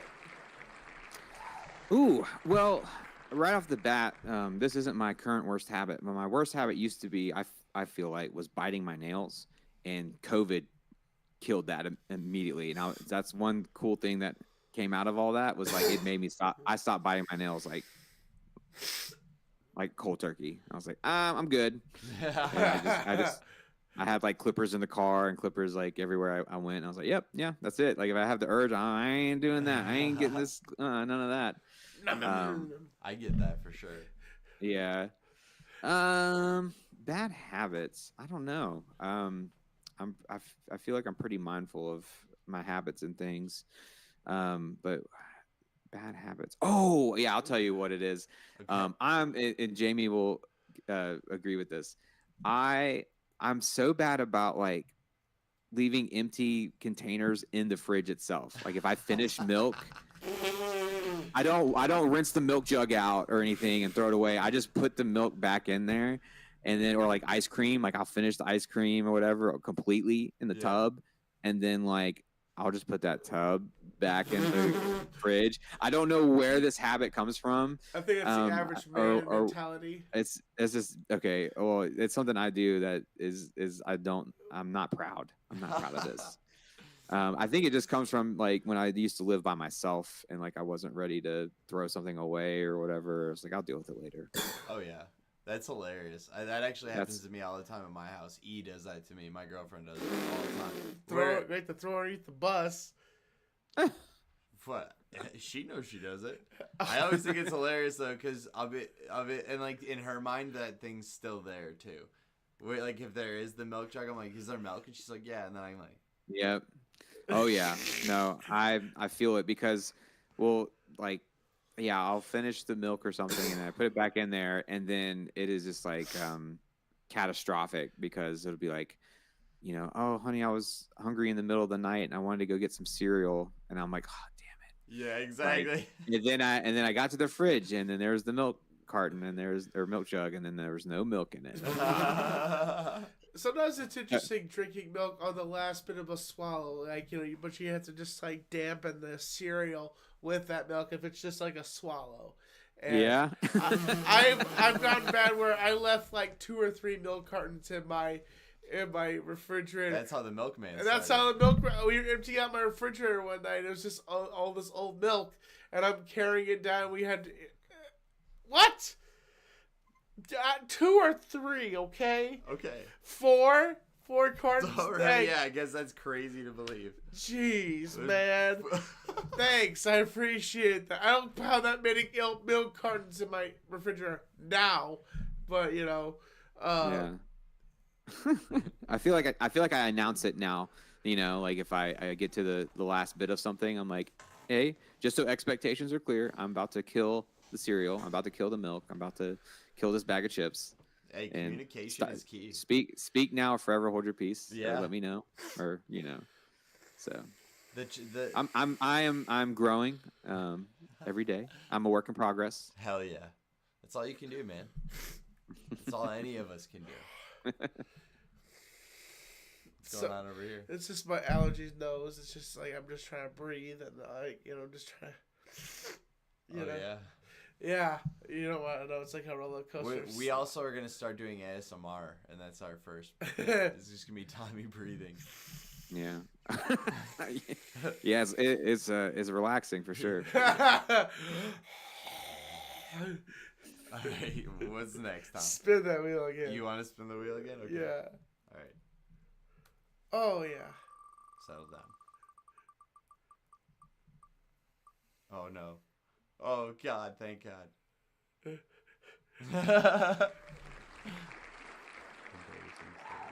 An embarrassing story. An embarrassing story. Okay. I've got one of those. Yeah, I've got the most. Guys, I have the most embarrassing story. Oh no. I'm gonna tell it. No, I'm afraid to tell it. Nah, I'm afraid to tell it. Okay. Don't tell that one. Actually, I'll tell it without having to say certain details. Okay. Okay, so there's a local grocery store in Black Mountain that is not Ingles. Okay. And I worked there for a couple months, and I had gone full freelance. I'd left my full-time job and decided to do freelance design, and my freelance work was drying up, and I thought, oh, this grocery store right down the street from my house seems pretty chill. They employ local college kids and stuff, and just whoever to stock their shelves, and they have affordable groceries in town. And um, and I went in there and I explained, like I wanted to work there, just stocking shelves and something basic. And I was like, I have no problem getting up super early, and coming in and doing whatever you need. And I'd like to be done by this time so I can go home and work on freelance or walk my dog and all this stuff. And they were like, yeah, this is going to work out really good. And I start working there, and I'm vibing it. I'm there early. I'm helping wax the floors, open up the store, get things aligned, and stock the shelves and all that. And I'm meeting the locals and people I've seen around, and it's good. It's a good vibe, and I like working there and everything. And there at one point, it's no longer there. There was a sandwich station area in this grocery store, and I noticed that the people that worked at the sandwich station, they came in the same hours I did, and they got paid more. They didn't have to roam around the store or stock things. They stayed in one spot, and they got cash tips from the people getting their breakfast sandwiches and their lunches and all that. So I'm like, well, how hard is it? How hard is it to do this sandwich station? And I've never had like food experience before in my life. And so somebody was leaving that station, and they were like, oh, do you know anybody that could do that? And so the management asked me, and I said, I know how to do that. And so I I threw myself into this like food job, and so I started learning how to make all the sandwiches and all that. And it's not really that bad. It's just a flat top grill, and I learned how they make things over there, and I fumbled around and figured it out. But I was coming in at the same hours, early in the morning, leaving around 1:30, and I felt like I was of the people. I was making sandwiches. I was going out to different places and trading like a IPA for half a sandwich I'd made and all this stuff. And I just felt like it was a nice thing to do in the mornings before I went home and did my freelance work. And it was consistent. It was enough to pay off credit card minimums and stuff like that. And then I was really stoked about this job interview I had for a design position.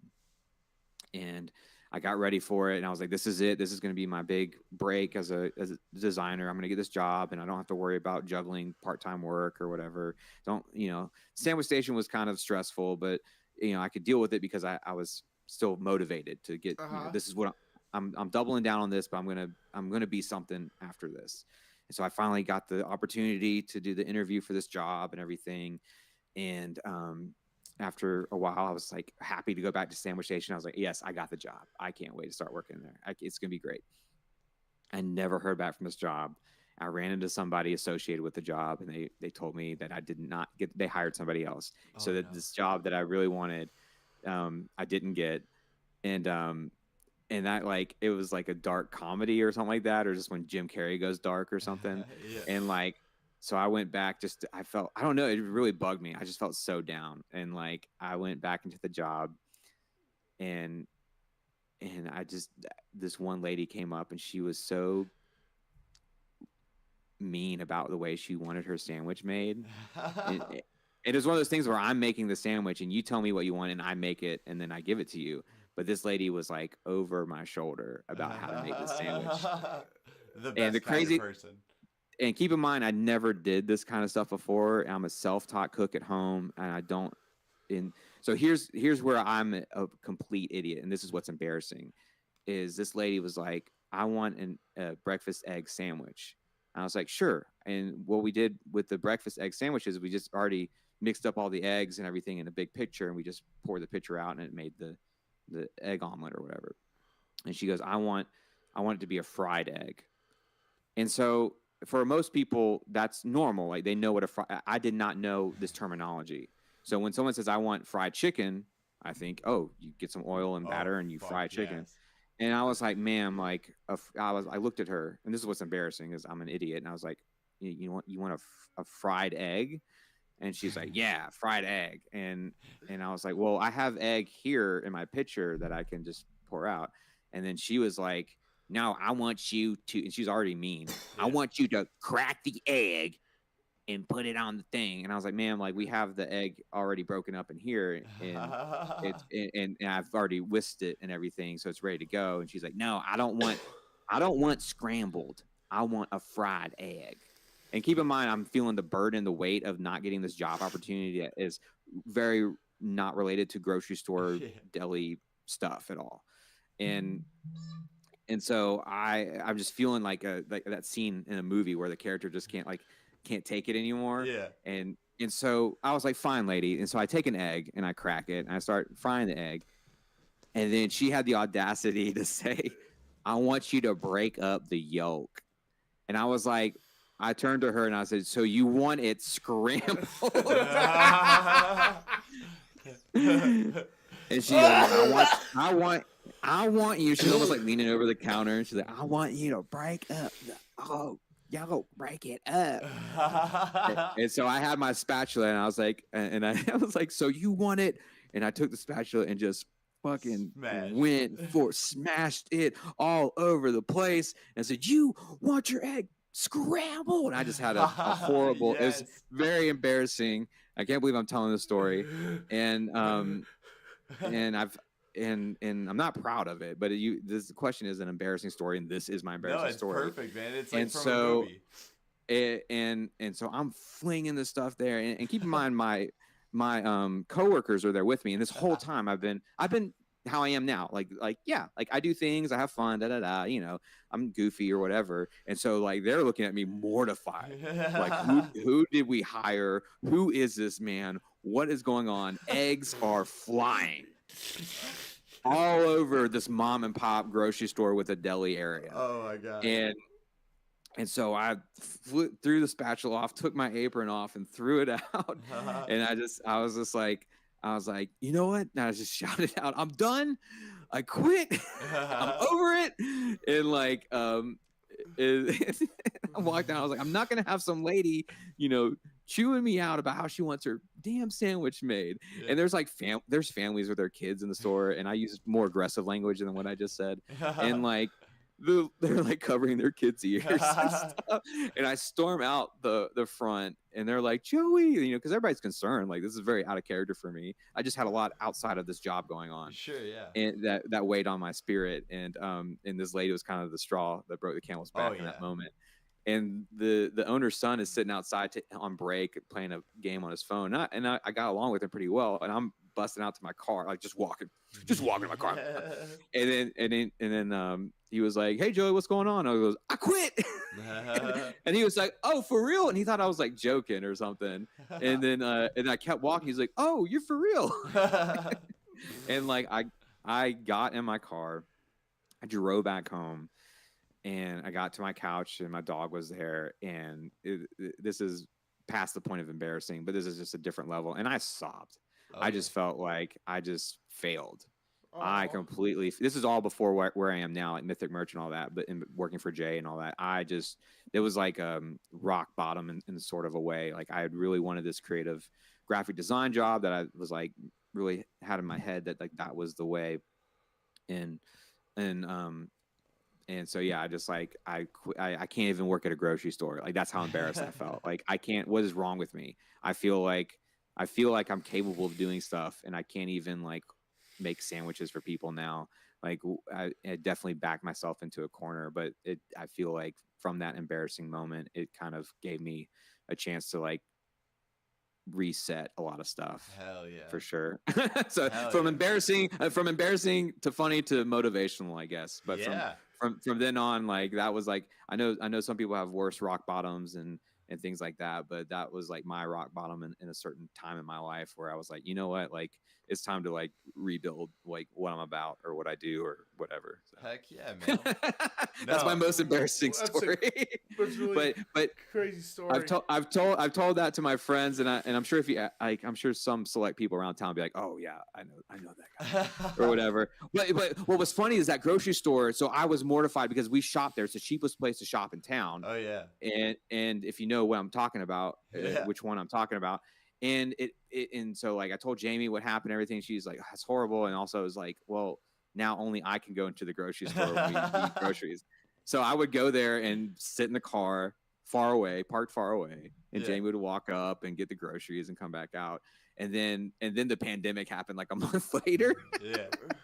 So we were wearing masks, and I was like, I can go back in. Yes. I'm good. And by that point, I had gotten traction going with Jay at Shirtman Dude and Mythic Merch and stuff like that. And so I was like, it was just completely different. But like, it was just so funny because for a long time I couldn't go into the grocery store, and now I can go in there. I think it's like there's been so much turnover. The sandwich station doesn't exist anymore, and I have a feeling it was because of me.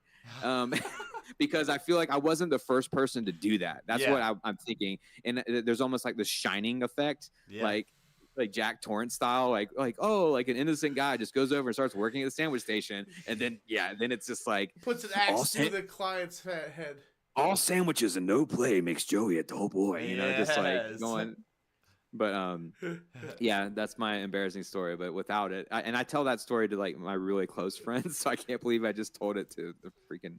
That was internet. great. But, no, it's a great story, man. I mean, but so whenever I'm getting a little antsy or whatever, my close friends or whoever like, eggs will fly. Eggs are gonna fly. And I kind of like, I'm just like, oh my god, you guys are killing me because yeah, this story is funny. I'm not proud of it, but it's definitely one of those events in life where it's like the hero hits rock bottom. Oh man, gets backed into a corner. I'm telling you, it's like you pop that scene into a movie. Well, what's wild is I watched a movie recently called The Wrestler. Okay. And do you know this movie, Tommy? The Wrestler with what's his name? What's his name? Ricky Rourke. Ricky Rourke, and he plays this indie wrestler who's down on his luck. And I was watching this movie by myself, and he ends up working. He can't get gigs anymore or something like that. He got injured doing a indie wrestling match, and he gets a job at a grocery store, and he's loving it. He's with the people. He's and I'm like, oh my god, like what is about to happen?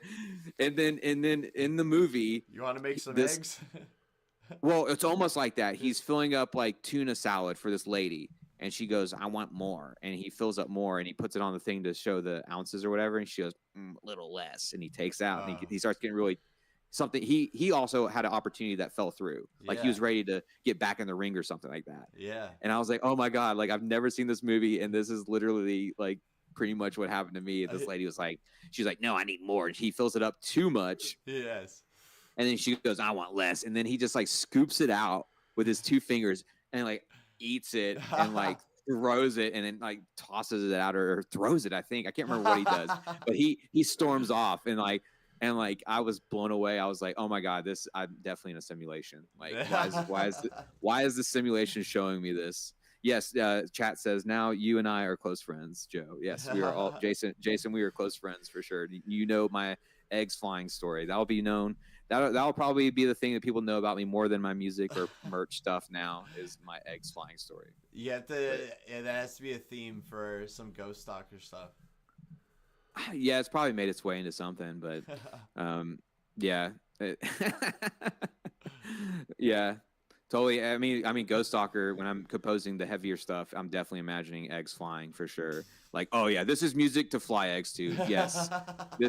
I'm hoping this is the track that somebody that just walked out on their job listens to when they get in their car. Oh, yeah. Heavy. Yeah, dude. Ready to chat says it's the best wrestling movie. No, Ready to Rumble is the best wrestling movie. Oh, dude, that's Too Tall Tyler, man. That's Tyler. He does the show with us. Oh, yeah, Tyler. Tyler. Yeah, I love your commentary work. Actually, is this the same Tyler I'm thinking of? Yes, the same Tyler. Yes, dude. Yeah, yes, your commentary. Oh my gosh, yeah, great comment. The clips I've seen you do are awesome. Yeah, Tyler, we're gonna have to get you on the show pretty soon, man.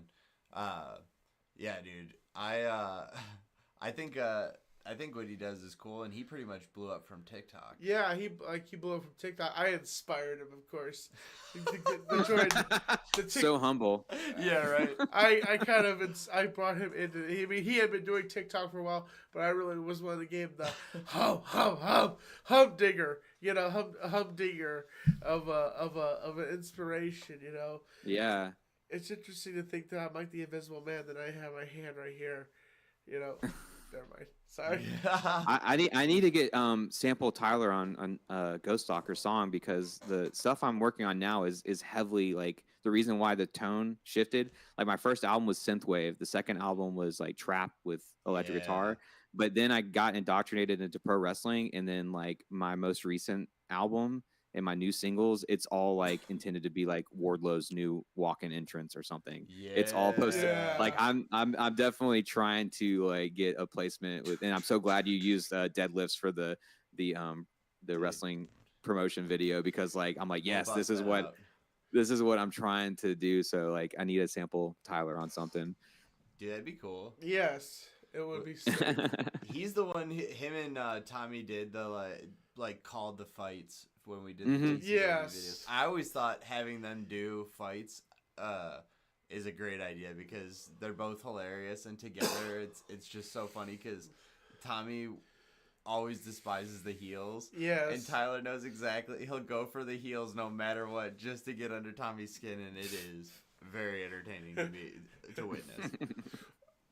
I could say one of my most embarrassing stories is I was a bagger back in the day at my formal job, and what I would do is I would get the carts, but part of that was I would find these random things.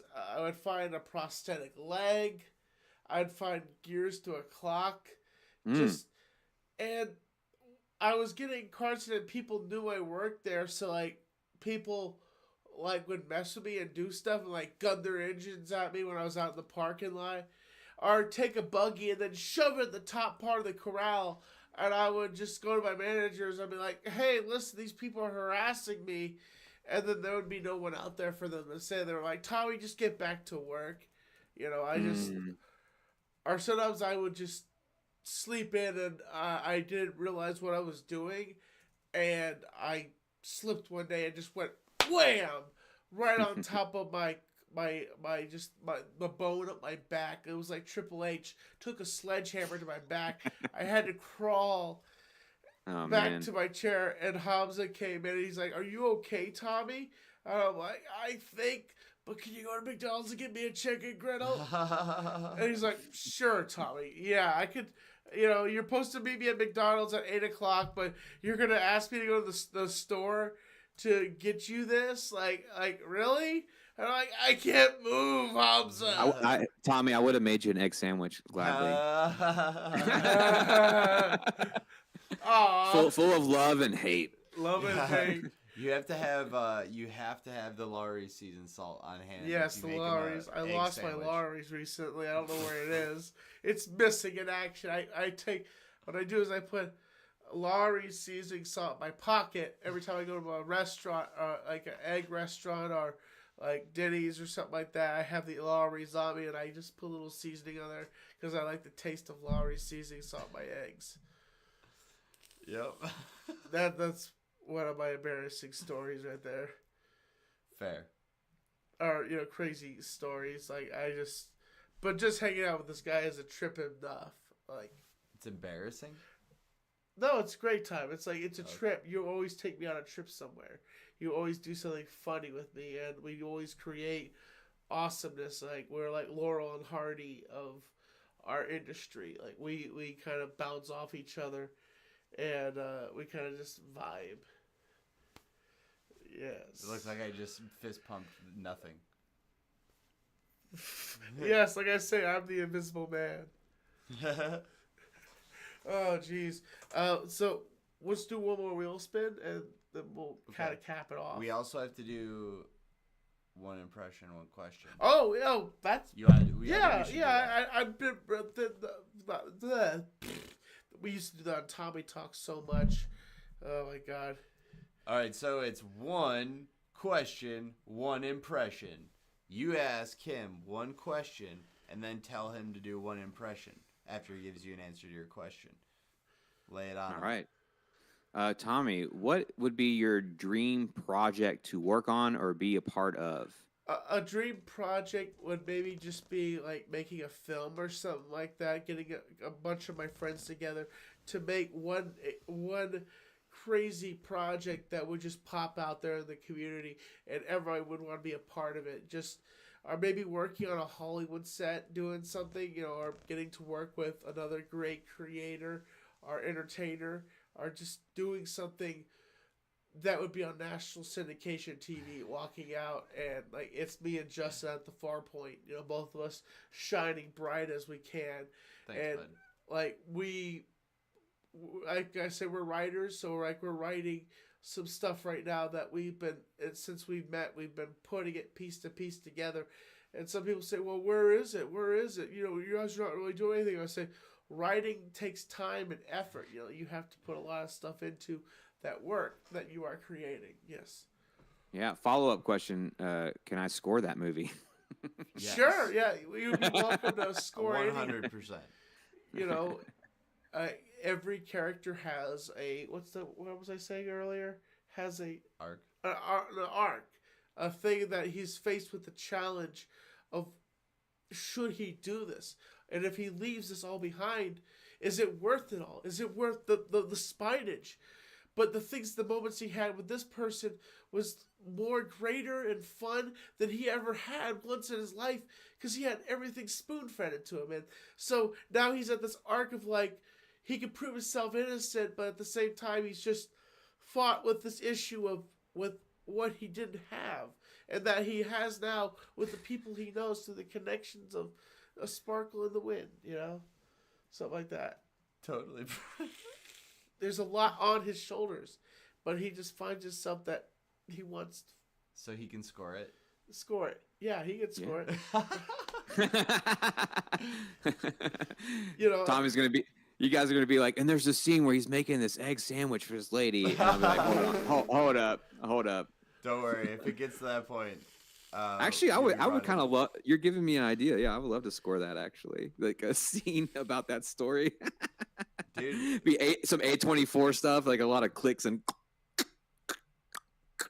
sick. Hell yeah, man. Sorry, this is my musical mind at work. No, this is awesome. Yeah, Yes. we'll get it done. We'll film it. Oh, when it most happens. definitely. All right, now you got to give him an impression. Impression.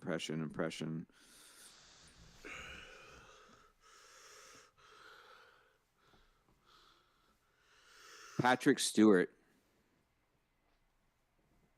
Patrick Stewart. What movies is he? What?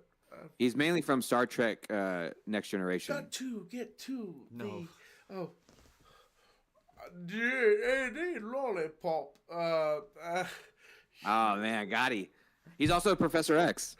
Oh yes, my bad. He's also part of his multiple universes. Yes, am I sitting on this? There's like me. Come on. Like he's just like. And you always see that meme, and then it's like something like that, and he's like, "Come on." All right, do it as if he's ordering a sandwich. I would like to order a sandwich with the pickles. If you say eggs, if you say fried egg, Sir, there's no reason for you to be upset. Like I'm living life and making this, and you just said the frying the egg is just morally. But I could go with the scrambling of the eggs, which you already have made there. I'm not going to be an inconsiderate Karen and make you do this tedious activity. He'd be a gentleman about it, is what you're saying. Yeah. Very good. All right, we'll see how that one ages. Be honest, what's your rating of that impression out of 10? out of 10. I know It's, what my rating is. What's your rating? 3. Thanks. 3. He didn't even know who it was. He didn't know who he was at first. I had to chime my memory first. It was purposely a curveball. I mean, it was. He was I wanted Captain to- Kirk for a second. Yeah. No, it was a challenge for sure. I just wanted to see. I didn't know. I was expecting you to be able to pull it out like out of the pocket, but I could Yeah, do Godfather, yeah. Tony Montana, Yeah. You know, I can do Stitch, and Stitch from the Chico. Let me tell you something. I'm gonna get a boat. I'm gonna get a car. They get a tiger, put in the front seat, and you grab life by the balls. You know, I'm talking about that. Say hello to my little friend, and there was a. Do it as if they're all talking to each other. They're having a conversation. I want to say to you that you are a reasonable man. Well, listen, let me tell you something, Mister Godfather. You know, I do what I do, and I do what I do. I thought Stitch was there too. You need to calm down. And then also I do Elmo. This wants to have fun. Let's have fun. What the frig are you talking about, man? We're not having fun. We're doing a deal. That's what I thought was here. Here's a red varmint here. It was not a varmint. No, that's your Elmo. I don't know what I just stepped in, but I'm doing some crazy stuff, man. What I do is I do no drugs. If I was to deal with the drugs, all those judges and lawyers and cops would be upset with me. Joey, do you do any good impressions? I have a lot of funny voices, but it's not intentional. It's like always just on the cuff. But yeah, I don't really have any. What's your favorite voice? It's usually like when I get to that higher register about stuff, or whenever I feel gluttonous, I have this voice like if I want to eat all of, you know, like I think it's from a Patton Oswalt bit, but he's like, I'm gonna have the ham. I'm gonna have the ham. Like that's always my go-to thing, where it's like, you know, do you want anything while I'm up? I'm like, I'll have some ice cream. You know, if there's any left in the tub, I will eat it. Could I have some sugar water? More. Oh, sure, yeah. Yeah. Sugar water. More. What? More. And water. Or whenever I'm geeking out about an idea, like I'm really pleased with the way a song's going. I primarily make really heavy music, but like I geek out about it. So I'm working on a riff or whatever, and Jamie might walk past me in the office, and I'm like just really into it. And she's, you know, I'm talking to her about it. I'm just like, and I put on the dork voice. I'm like, yeah, man, and the riff goes so hard, man. It's such a killer riff. Yeah. I like making music, man. Like, it's so cool. or I get on about something, you know, just like The drums are just slamming. I can't. Yeah. just imagine like if Beavis and Butthead had a really nerdy friend, like that would be me. I'd be like, Yeah, I can bang my head to it. Yeah. just because I just feel like such a normie and then I love making this like epic, mysterious metal stuff with GHOSTsTALKER, but it's like outside of GHOSTsTALKER, I'm just a nerd who loves music, so it's always funny how to present that project to the world. But yeah. Is that part of the reason? It was funny. I told Tommy at first I wasn't even sure. Yeah. How anonymous you are with it. It's tricky. It's more of like because I'm curious about that too. But it's more of like I don't like having to put more work into something than I don't have to, I guess. So like I like being removed from it as far as my identity goes, but I'm not gonna go out of my way to be like, oh my gosh, I can never have people have a picture of my actual face with the project or whatever. But I think there's certain aspects of it. Like if I do an interview or something like this, like I think the costume is part of the performance, and then me as the creator is a different thing. So like the GHOSTsTALKER is a part of me personified when it's like when it's presented as a thing, a piece of media or something, or a performance. And I believe that persona doesn't speak. It doesn't have like a voice, like, because if it did, it would be the way I sound now, which I don't imagine it sounding like. I just imagine it being like a mysterious figure. Do you if that think makes any sense. Like almost like he doesn't actually even talk? Yeah, I've never thought of him having a voice or when I present it having a voice like that. And you've done some stuff working where you've collaborated with other people, right? Like I love doing that. Yeah. Yeah. So like one of my biggest influence actually is Carlos Santana. Yeah. And he Nice. had his biggest album was the Supernatural album, which had a lot of guest vocals on every other track or so. Yeah. And that was one of my favorite albums to listen to because of the variety of vocalists on it and the instrumentals and guitar work on there too. So I've always held that. And also another group that inspired this project is Blue Man Group, Yeah. and they have an album of music and where they play their weird pipe instruments and all that. But this album's called The Complex, and it wasn't a big hit or anything like that, but it was a take on rock music with Blue Man Group. And they had Gavin Rosdale sing on a song. They had Dave Matthews sing on another song. Wow. They had a bunch of featured vocalists on it, and I've always loved that format.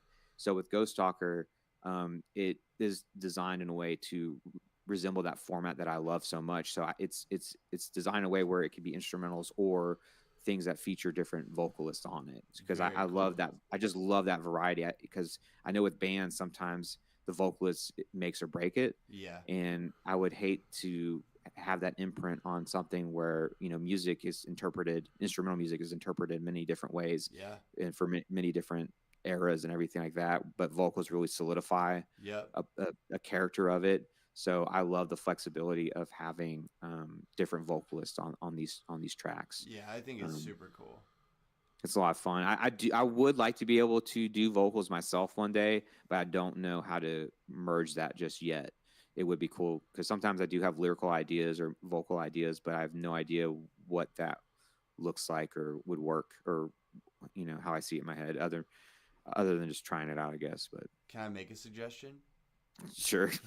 What if you make characters for different styles? Like it can be a whole different person that's singing. You know, that makes me think of Cool Keith. I don't know if you listen to Cool Keith, but he has many personas. He has like Dr. Octagon and like all these things, and it's almost like a concept album. He creates a character and does a whole album as Dr. Octagon, and then he comes up with another character and he does the whole album as Cool Keith. And so yeah, I think you're onto something there. Like definitely, I could have Ghost Stalker featuring some made up character I made. And it's like it's me. Maybe I'm super auto tuned, or maybe I'm like screaming a lot or guttural stuff, or maybe I'm trying to do crazy Owl City type things, or I don't know. That's actually a great idea to have, just like featuring some made up character whenever I want to do vocals on stuff and not really explain it. And yeah, exactly. And then it's like, and then who knows, it catches on, and then people are like, wow, do you know this? And then eventually like, holy crap, it's the same guy. What's going on? My life's true. Yeah, well, cool. that too. That way it's not confusing, because it's primarily instrumental music right now. So it would be kind of confusing if you started listening to it with vocals on there that didn't say featuring or something. And that's what I always kind of worry about, is like, you know, oh, I like this track by Ghost Stalker, and it's like, well, all these other songs are blank. Like, what's going on? But if it's like Ghost Stalker featuring somebody, it's like, okay, that feature is the vocalist. Yeah. So you got me thinking. I like it. Cool. And it makes me think, like, a lot of times when I play music, I always find myself, I'll like the other day I was just jamming out and I was doing, do you know what Susto is? I think so. It was like a Susto song, and I was playing it, and then my dogs were barking, and it was the other day, it was nice outside, I had the door open, and they were barking, and I could hear them, and I was like, settle down, doggies, just like for fun. And then then I couldn't help myself, so then I just sang the song through, like in that voice, you know, as this other character. But I always feel like it's like a really good, then when I go back to my normal voice, you know, I always feel like it's better, because like I was fucking around, and I wasn't afraid to like throw a weird note or something, because I was doing it in this weird voice. But I always love doing that, and it's super fun. No, that's actually an exercise people do. Like they, sometimes, especially with acting or whatever, you can do an exercise where it's like, okay, now do it like in the voice of Mario, and that way it gets you loosened up, and then you can. Here we go. Because you like read these scripts all the time, you're memorizing these lines or whatever. But yeah, singing too. Like I've worked with vocalists before, and it's been like, okay, well, sing it like super operatic, and I won't record it, but it just gets them loosened up, not take it so seriously, and then they can settle back into a more natural state. If you like musicals, have you ever watched the show Hazbin Hotel? I know of it, but yeah, I haven't watched it. Yeah, it's been a minute since I've watched any kind of animated crazy. stuff. Or yeah, I It's mainly watch zoo shows now. That's Ah. pretty much it. I love like Secrets at the Zoo on Disney Plus. It's Sweet. very relaxing. ice. I don't binge watch TV. I usually watch like an episode a night of something, and Nice. it's usually zoo show. Like I just like seeing animals do animal stuff, and That's nice. there's so many ups and downs on the zoo show too. Like I love the it. first like part of it's like a baby animal being born. You're like, oh my god, it's beautiful. And the next they have to go see some old tortoise is about to die. And you're like, no, not the tortoise. Don't kill And the then they cut- tortoise. Yeah, and then they cut back to the baby animal and all Oh, that wow. stuff, and then They're just tugging Yeah, at and your heart. yeah, and the weird thing is too, it's like they do it at different locations. So they have a season that's dedicated to the Tampa Zoo, Okay. and you start getting to know all the zookeepers there, and you like certain zookeepers and all that. It's always funny too, because like the guys that work in the reptile area, they kind of resemble reptiles, and like the people that work in the rhino field, you're like, okay, I can see why you work with the rhinos. Like it's rhino weird. people, I get it. Yeah. But it's funny. There's like a Tampa one, and then there's other ones like in Taronga, Australia, really exotic animals Wow. there. And then there's other. Then there's one in Columbus, Ohio, Yes. and this is the most comedic one because like they're the weirdest out of all the zoos. All the other zoos are very professional, and these guys are like on a shoestring budget. Oh, Like, no.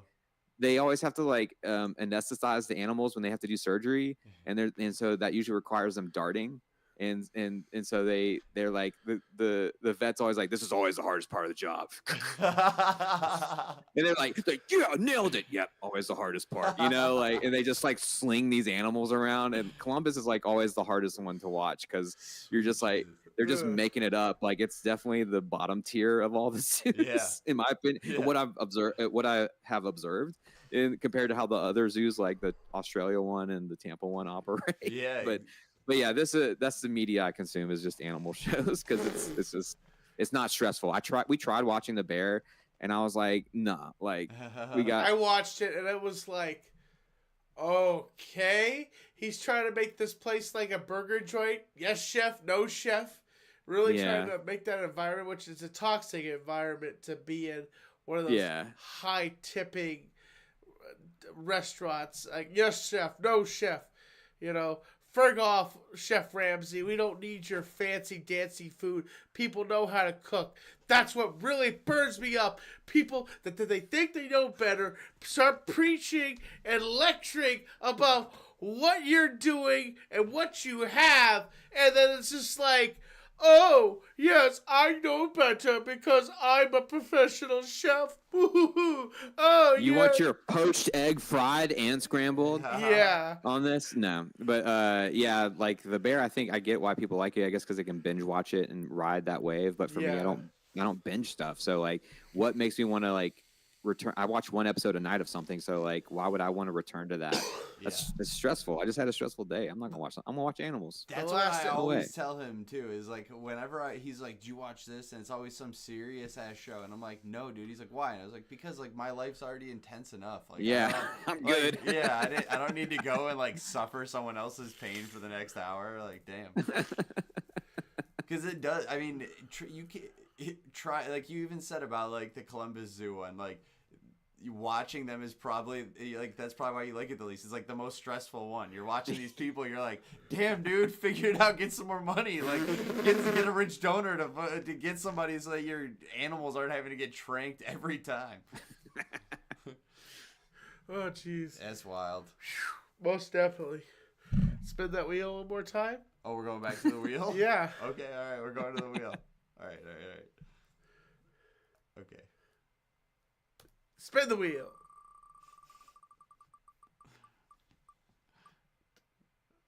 I feel like you already basically did this. What? Let's spin it again. He already basically did that. You kind of had two that were the same. Due to the wheel is spinning. This one is kind of boring, but we'll... Sure. Favorite movie? Punk Pal, Enter the Fist. Wow. Easy answer. My nipples are like milk duds. I quote that movie every day with my coworker Matt. It's the best thing to quote alongside wrestling. There's so many things that happen in wrestling where a Kung Pao quote applies. Oh, It is right now it's WrestleMania, and every time people say stuff, they point to the sign, and we both go, "I think a point." Yeah. Like, Dude. like Dominic Mysterio comes out, and we're like, he thinks losing is winning. Like we just have so many quotes that happen.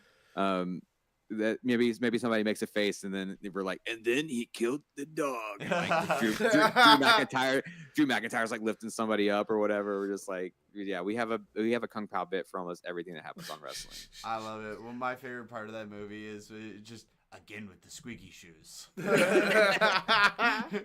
It's just like that, like all the that's a very specific type of comedy, and Is that the one with the udders? You could see the udders fire. Yes. Yes. And I see bits and pieces of that movie.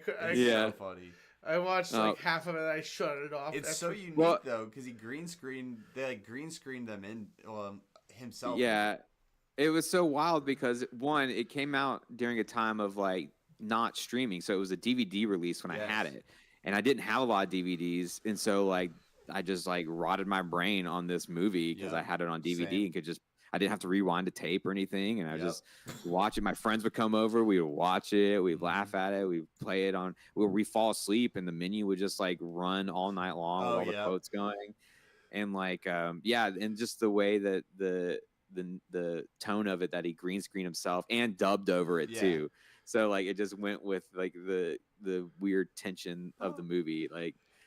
And then you realize it was like one guy voicing like everything.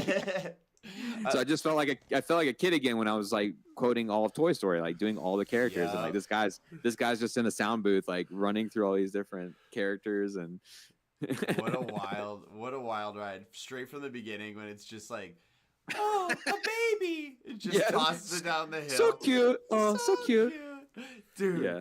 Dude, oh my god. Yeah, swinging a chain. I'm swinging a chain. Yes, I could go for a while with that one. We definitely watched that a lot. Me and my brothers. So unfortunately, that's like my first thing that comes to mind when you say favorite movie. It's a great answer. There was a music video where I remembered they green screened themselves into a show. They green screened themselves into the Andy Griffith show. And it was that sucking on my titties like you wanted me, calling me all the time. Peaches. Yeah. It's that song. I don't know if you've ever seen that video, but it's hilarious. She's just like, who is it? Who does this? The girl that's singing it, she's like in. They have her like in the prison cell, and it's the. Gotcha. It reminds me of that movie, kind of the same vein where you're just like, they made it look like, you know, she's like doing all this like raunchy stuff, and they're like, you know, it's good. They reacting to it. Yeah, they cut it together like it was legit. So it was pretty. I just love all the interjections this guy Steve Odenkirk had, because like characters would be walking by and he'd just be like, you know, I don't know, it'd just be like, we are ventriloquists and we both are you're just like, what? Where did you come up with this? Or like alfalfa, or like just basically like, we're children. Oh yeah, that's all the kids are ever yelling. Only if you see a Radio Shack. Yeah, just like, dude, just insane. What did chat say? Talking about wrestling, Raw was predictable and the main event was just horrible. WWE lost themselves in the what does it say? Storylines, nothing makes sense anymore.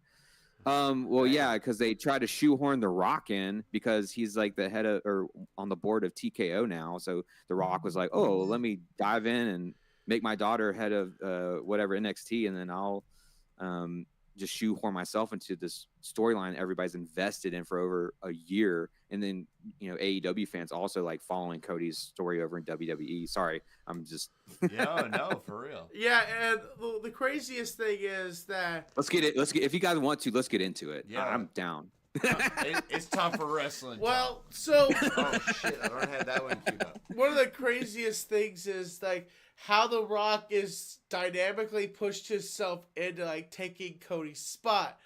And like, I mean, Cody should have had more balls to say, hey, I'm not just gonna step aside from here, Rock, but then on SmackDown, shaking his hand and giving him a hug, like, yeah, you're taking my spot. But then changing the complete standard by walking out and then Roman just shining on Seth Rollins, making his title look like crap, garbage, an irrelevant title. And as he says, this is the title, and that right there, Cody, you need to be at the losers table. And that's where everything erupted. Like, and then all Cody says is, your father would be ashamed. And The Rock takes it like he called him some kind of Samoan, like, insult and stuff. And The Rock just smacks him in the face. Like, we're going to do what we want. Like, this is how we do it, It's just like opening up. Well, I believe it's because they were course correcting. There really was backlash about this whole Rock shoehorn thing from the WWE universe, and they are so lucky that The Rock can fall back on his old persona, because that saved the whole thing. If The Rock didn't have his old persona, they would not have been able to really course correct like they would. Because Philly would have literally rioted if Cody did not go against Roman Reigns for WrestleMania. Like, you don't mess with Philly, pissing off Philly. So they're very fortunate that The Rock could fall back on his old heel persona and kind of course correct it. But yeah, I don't remember what happened. I mean, I just watched it today. I can't even remember what the main event for Raw was. I think the main event was Cody versus this other talk show host, wannabe talk show. Oh, Grayson Waller. Yeah, and like he won the match. But like, look, it's the Raw after Elimination Chamber. Everybody just flew back from Australia. They took all Sunday to fly back, so everybody's tired. Like, that's why Raw sucked. If it did, they're exhausted. Like Cody wasn't even set up. Cody was set up. But apparently the Miz got locked in his dressing room. Oh, no. That wasn't featured on Raw, but I follow the Miz on Twitter, on Instagram, and he's like, I'm locked in a yay big room. And am I going to be a chance to be on Raw? Fortunately, I fell asleep halfway during Raw because, it's a 8-hour, it's an 11-hour show. How long is it? Let's see. King in chat just said, in social media, people are saying WWE hit their peak and it's now heading downhill fast. And I think it could be true to too many cooks in the kitchen. Yeah, it's just having that. That's just exhausting. I just kind of watch it now. I try not to think about what are they doing to the show? And it's that you're just going to get have to be a little bit detached and just be kind of like watching SNL. Like, hey, what are they going to do? What are they going to do today? And when you go over to the other product, AEW, it's like, oh, okay, Orange Cassidy, awesome. Danhausen, yeah. And then you're just like, oh, there's just so many belts. Which belt is the prime belt? And then the prime position. And then you got other people upset. Wardlow, I want my position. I'm the champion. Oh, yeah, I'm gonna. Dude. Everybody wants the shiny thing. It's tale as old as time. I want the shiny thing. Tale as old as time. Give me I want the shiny thing. Give me the shiny. Why can't I have the shiny thing? Yeah, I want the shiny thing. Give me the shiny thing. I am the king of the shiny thing. Just to hold that championship. Whoa, what the heck's attached to it? Oh. The hairy shiny thing. Yeah. Just to hold that belt in your hand and to say, I earned this. I won it fair and square. Yeah. And I went to the top. I became champion. It's just the idea of holding it feels so interesting, of gratitude. You know what, Tommy, the way you're talking about that shiny thing makes me I want that shiny thing. Sorry, this title doesn't go on the line. Tommy, I think that shiny thing was handed to you. Oh, no. And there's people like me who've come from nothing, who've worked their ass off in this industry to get where I am. And guess what? I don't have a shiny thing. Well, the fact is, let me tell you something. The fact is, let me set you down here. You came off on me talking about my shiny thing. I've earned my shiny thing by being on multiple projects around the world. People just see you on the internet, and you shine on the internet. You think you have a shine? I got a shine. I've earned this over 100K subscribers. Free vibing music, doing positivity, walking here, walking back. Let me tell you something. When you talk to Tommy NC 2010 and he smacks his title, he knows that the fact that he doesn't have to wrestle for this belt because he's earned this belt by being on 2 syndicated shows, having it all, setting the standards, coming back, know your role, shut your mouth. Because the fact is, Tommy NC 2010 raises his belt up the air and walks the limit. And let me tell you something, you dinky-eyed dude picking at me, taking the eyes off me. The standard is, that's the bottom line. You feel better? That was real cute. That was real cute. Good job. I know it's job because I'm the champion. Oh, you the champion. You got accolades. You got credentials. Well, you know what I got? What's that? I got a taste for blood. Oh. Ooh. It's not about shiny things. It was never about the shiny things. You can have your shiny things. What I want is to send a message. Yeah. For me, it's about the fight. It's about something you can't understand. It's about a drive. It's about violence. It's about a will to win. And that's what I'm going to do. So you can have your shiny thing. You can have your TV promos. You can have your credentials. But what I got, you'll never have. Oh, I love it. Bring it. Dude, that's some good promo work. It is really good. You guys, we're gonna have you guys start writing for one of these shows. Yeah, UCW, get us on. Yeah. Oh, jeez. Oh, boy. We'll get you guys both in the ring. We'll get you trained up. We'll have a match for you guys. Oh, jeez. Well, Justin, where can we find him? Where can we find everything before we end the show here? Everything? Well, Everything. You can go to GHOSTsTALKERmusic.com, and that has everything. There you go. Oh, and Ghost- Mythic merch. Yeah. Oh, can you get to Mythic merch through Ghost Talker? I'm sure it's somewhere on there, but everything's in the description below. yes, everything's in the description below. You can find everything. It's awesome, and he's a very all around awesome artist. You're very electrified. and promo personality. Promo personality. Tommy, you killed that promo though. That was my first promo, so that you killed it. You killed it too. That's your first one. That was great. Thank you. I appreciate that. I tried my best, and even though I'm coming out of nowhere, I just kind of. You're ready. You're ready to promo every day. Yeah. Oh yeah, I could promo on Justin any day of the week. Promo on me. All right. What? You said on me. Yeah, I promo on you. I look at you. I am the strength, and you are the brains. You are the muscle, the end of my muscle that tweaks and pushes the forward of the energy. Looking at me, looking at you, I got style. You got the laughs, the reality check of things.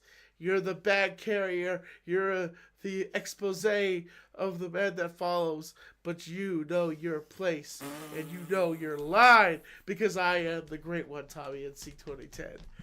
Ooh, that was good. Look, and the chat said that promo was better than the garbage we got on Raw main event. Yeah, exactly. King did not like the main event. I just remember it was fast. That's all. And it's funny because Cody apparently did a reveal of someone's baby. They said, Cody, are we having a boy or a girl? And they had the envelope, and they give a dude that's like a wrestler the opportunity after Raw to open up their unveiling and show if they're having a boy or a girl. And it turns out it was a boy. He's like, and then at the end of it, he's like, please don't make it Cody. That's just a dumb redneck name. And I'm like, redneck? And I'm like, I'm glad that wasn't on TV. Like, he calls himself a redneck. That Cody. The internet's probably a bigger deal than TV. I know a few people named Cody. I just want to say, I want to ask him, do you feel like a redneck? Like you have a redneck name? Because this wrestler said you had a redneck name because he has a redneck name. His parents were drunk when they named him that. I missed this. This happened on Raw? Yeah, after What? Raw. Like, Oh. yeah, people filming it. It might not even be real at that point. It's real. It happened. It is AI generated. Deep Yeah. fake. Oh, Could very well be. You just hold up the bell. yes. It's been a while since I've had this on my shoulder.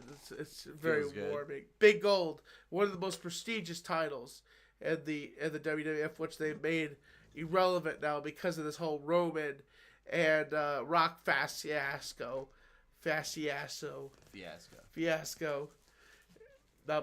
Nub. Ha! What? My mouth is dry. Oh, what are you doing? I'm moistening my mouth up. Oh my god. God. It has to get moist sometimes, you know? I guess. Well, we should do this again sometime. We should do like a super late wrestling riff show. Most Dude, definitely. if you want to, we can definitely make that happen. Maybe like a post wrestling show. Ugh. Yeah. You want to do that every Monday? Like, No, I don't want to. No, I'm a pop-up kind of guy. I'm not a schedule guy. I'm like a one-off dude. No. Yeah, you know I can't do Monday anyway. huh? Anyway. Um, We started working out in the gym early in the morning, and my energy is all gone by I that. believe it. By that night, Yeah. I'm just, yeah, we're gonna turn him into a wrestler. But Joey, man, thank you so much for being here. Thanks for Thank you, having me. man. It was really awesome having you on, and everybody check out his stuff. He's a very entertaining dude. Mythic merch, Ghost Talker. Most definitely. GHOSTsTALKER, Mythic merch. If you're in town, go make sure you follow him on Instagram on Mythic Merch so you can see when the next music video showcase is, and maybe we'll see you there. Most 'Cause I definitely. definitely want to go. Yeah. Joey, thanks again, man. You. Tommy, Yep. you gotta pull the trigger, man. Bang, bang. We'll I'll do an inspirational. We'll drop off here with Cody. I mean, not Cody. Joey. Hey, don't call me that redneck name. You wanna do it? You wanna do it with him on or off? after? Okay. All Thank right, you Joey. so much, Joey, for coming on. We thank you. Thank Good luck, you. man. Have a good day.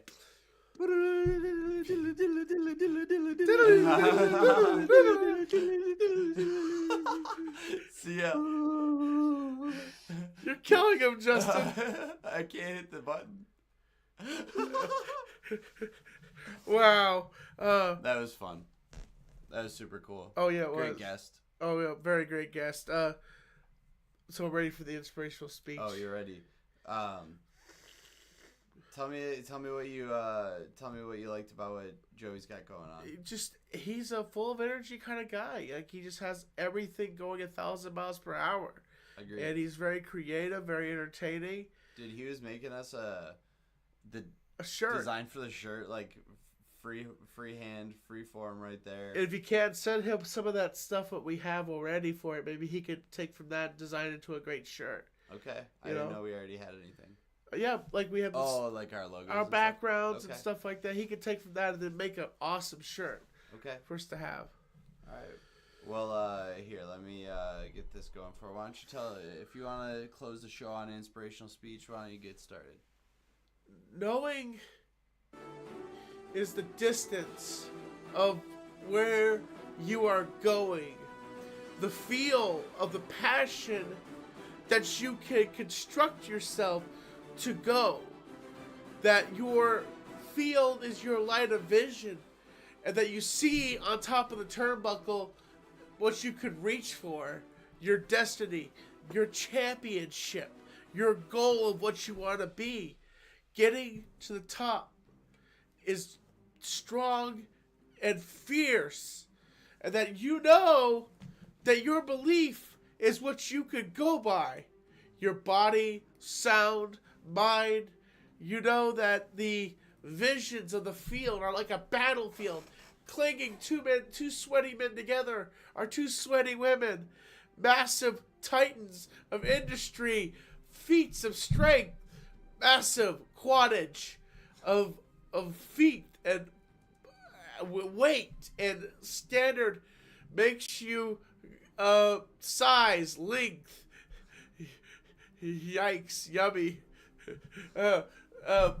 Of beauty, sound, and mind, and the space of gravity, flying high to the top and jumping down from a feat of high dynamics. Your mind, your body is numb as you hail to the ground and become a matter of mash, but rebuilding yourself and restructuring yourself to be the bigger and stronger person, knowing, feeling, you Hollywood. And also, remember to get yourself a Tommy NC 2010 cameo. It's $20. I wish you a happy birthday. I wish you a happy Hanukkah. Or whatever I present to you. The feeling. Give yourself to me. Give yourself to yourself. The open environment. The screaming. The sounds. And just the audience surrounding you. You are, yes, you can, higher than a kite, higher than a mind, the plane, the field, the letter of Left Behind, so that sprint, yes, that giddiness of like, yay, you're excited, a scratch on the head, and you are the limit. As always, folks, this has been the Super Fun Time Show. And I'm keeping you on the Super Fun Time Show. Am I right, Justin? Heck yeah, you are. We will see you next time. Bye, everybody. Thanks for being Woo! My noodles! Look at, woo, point! Woo, pointing! It's super Woo! fun time.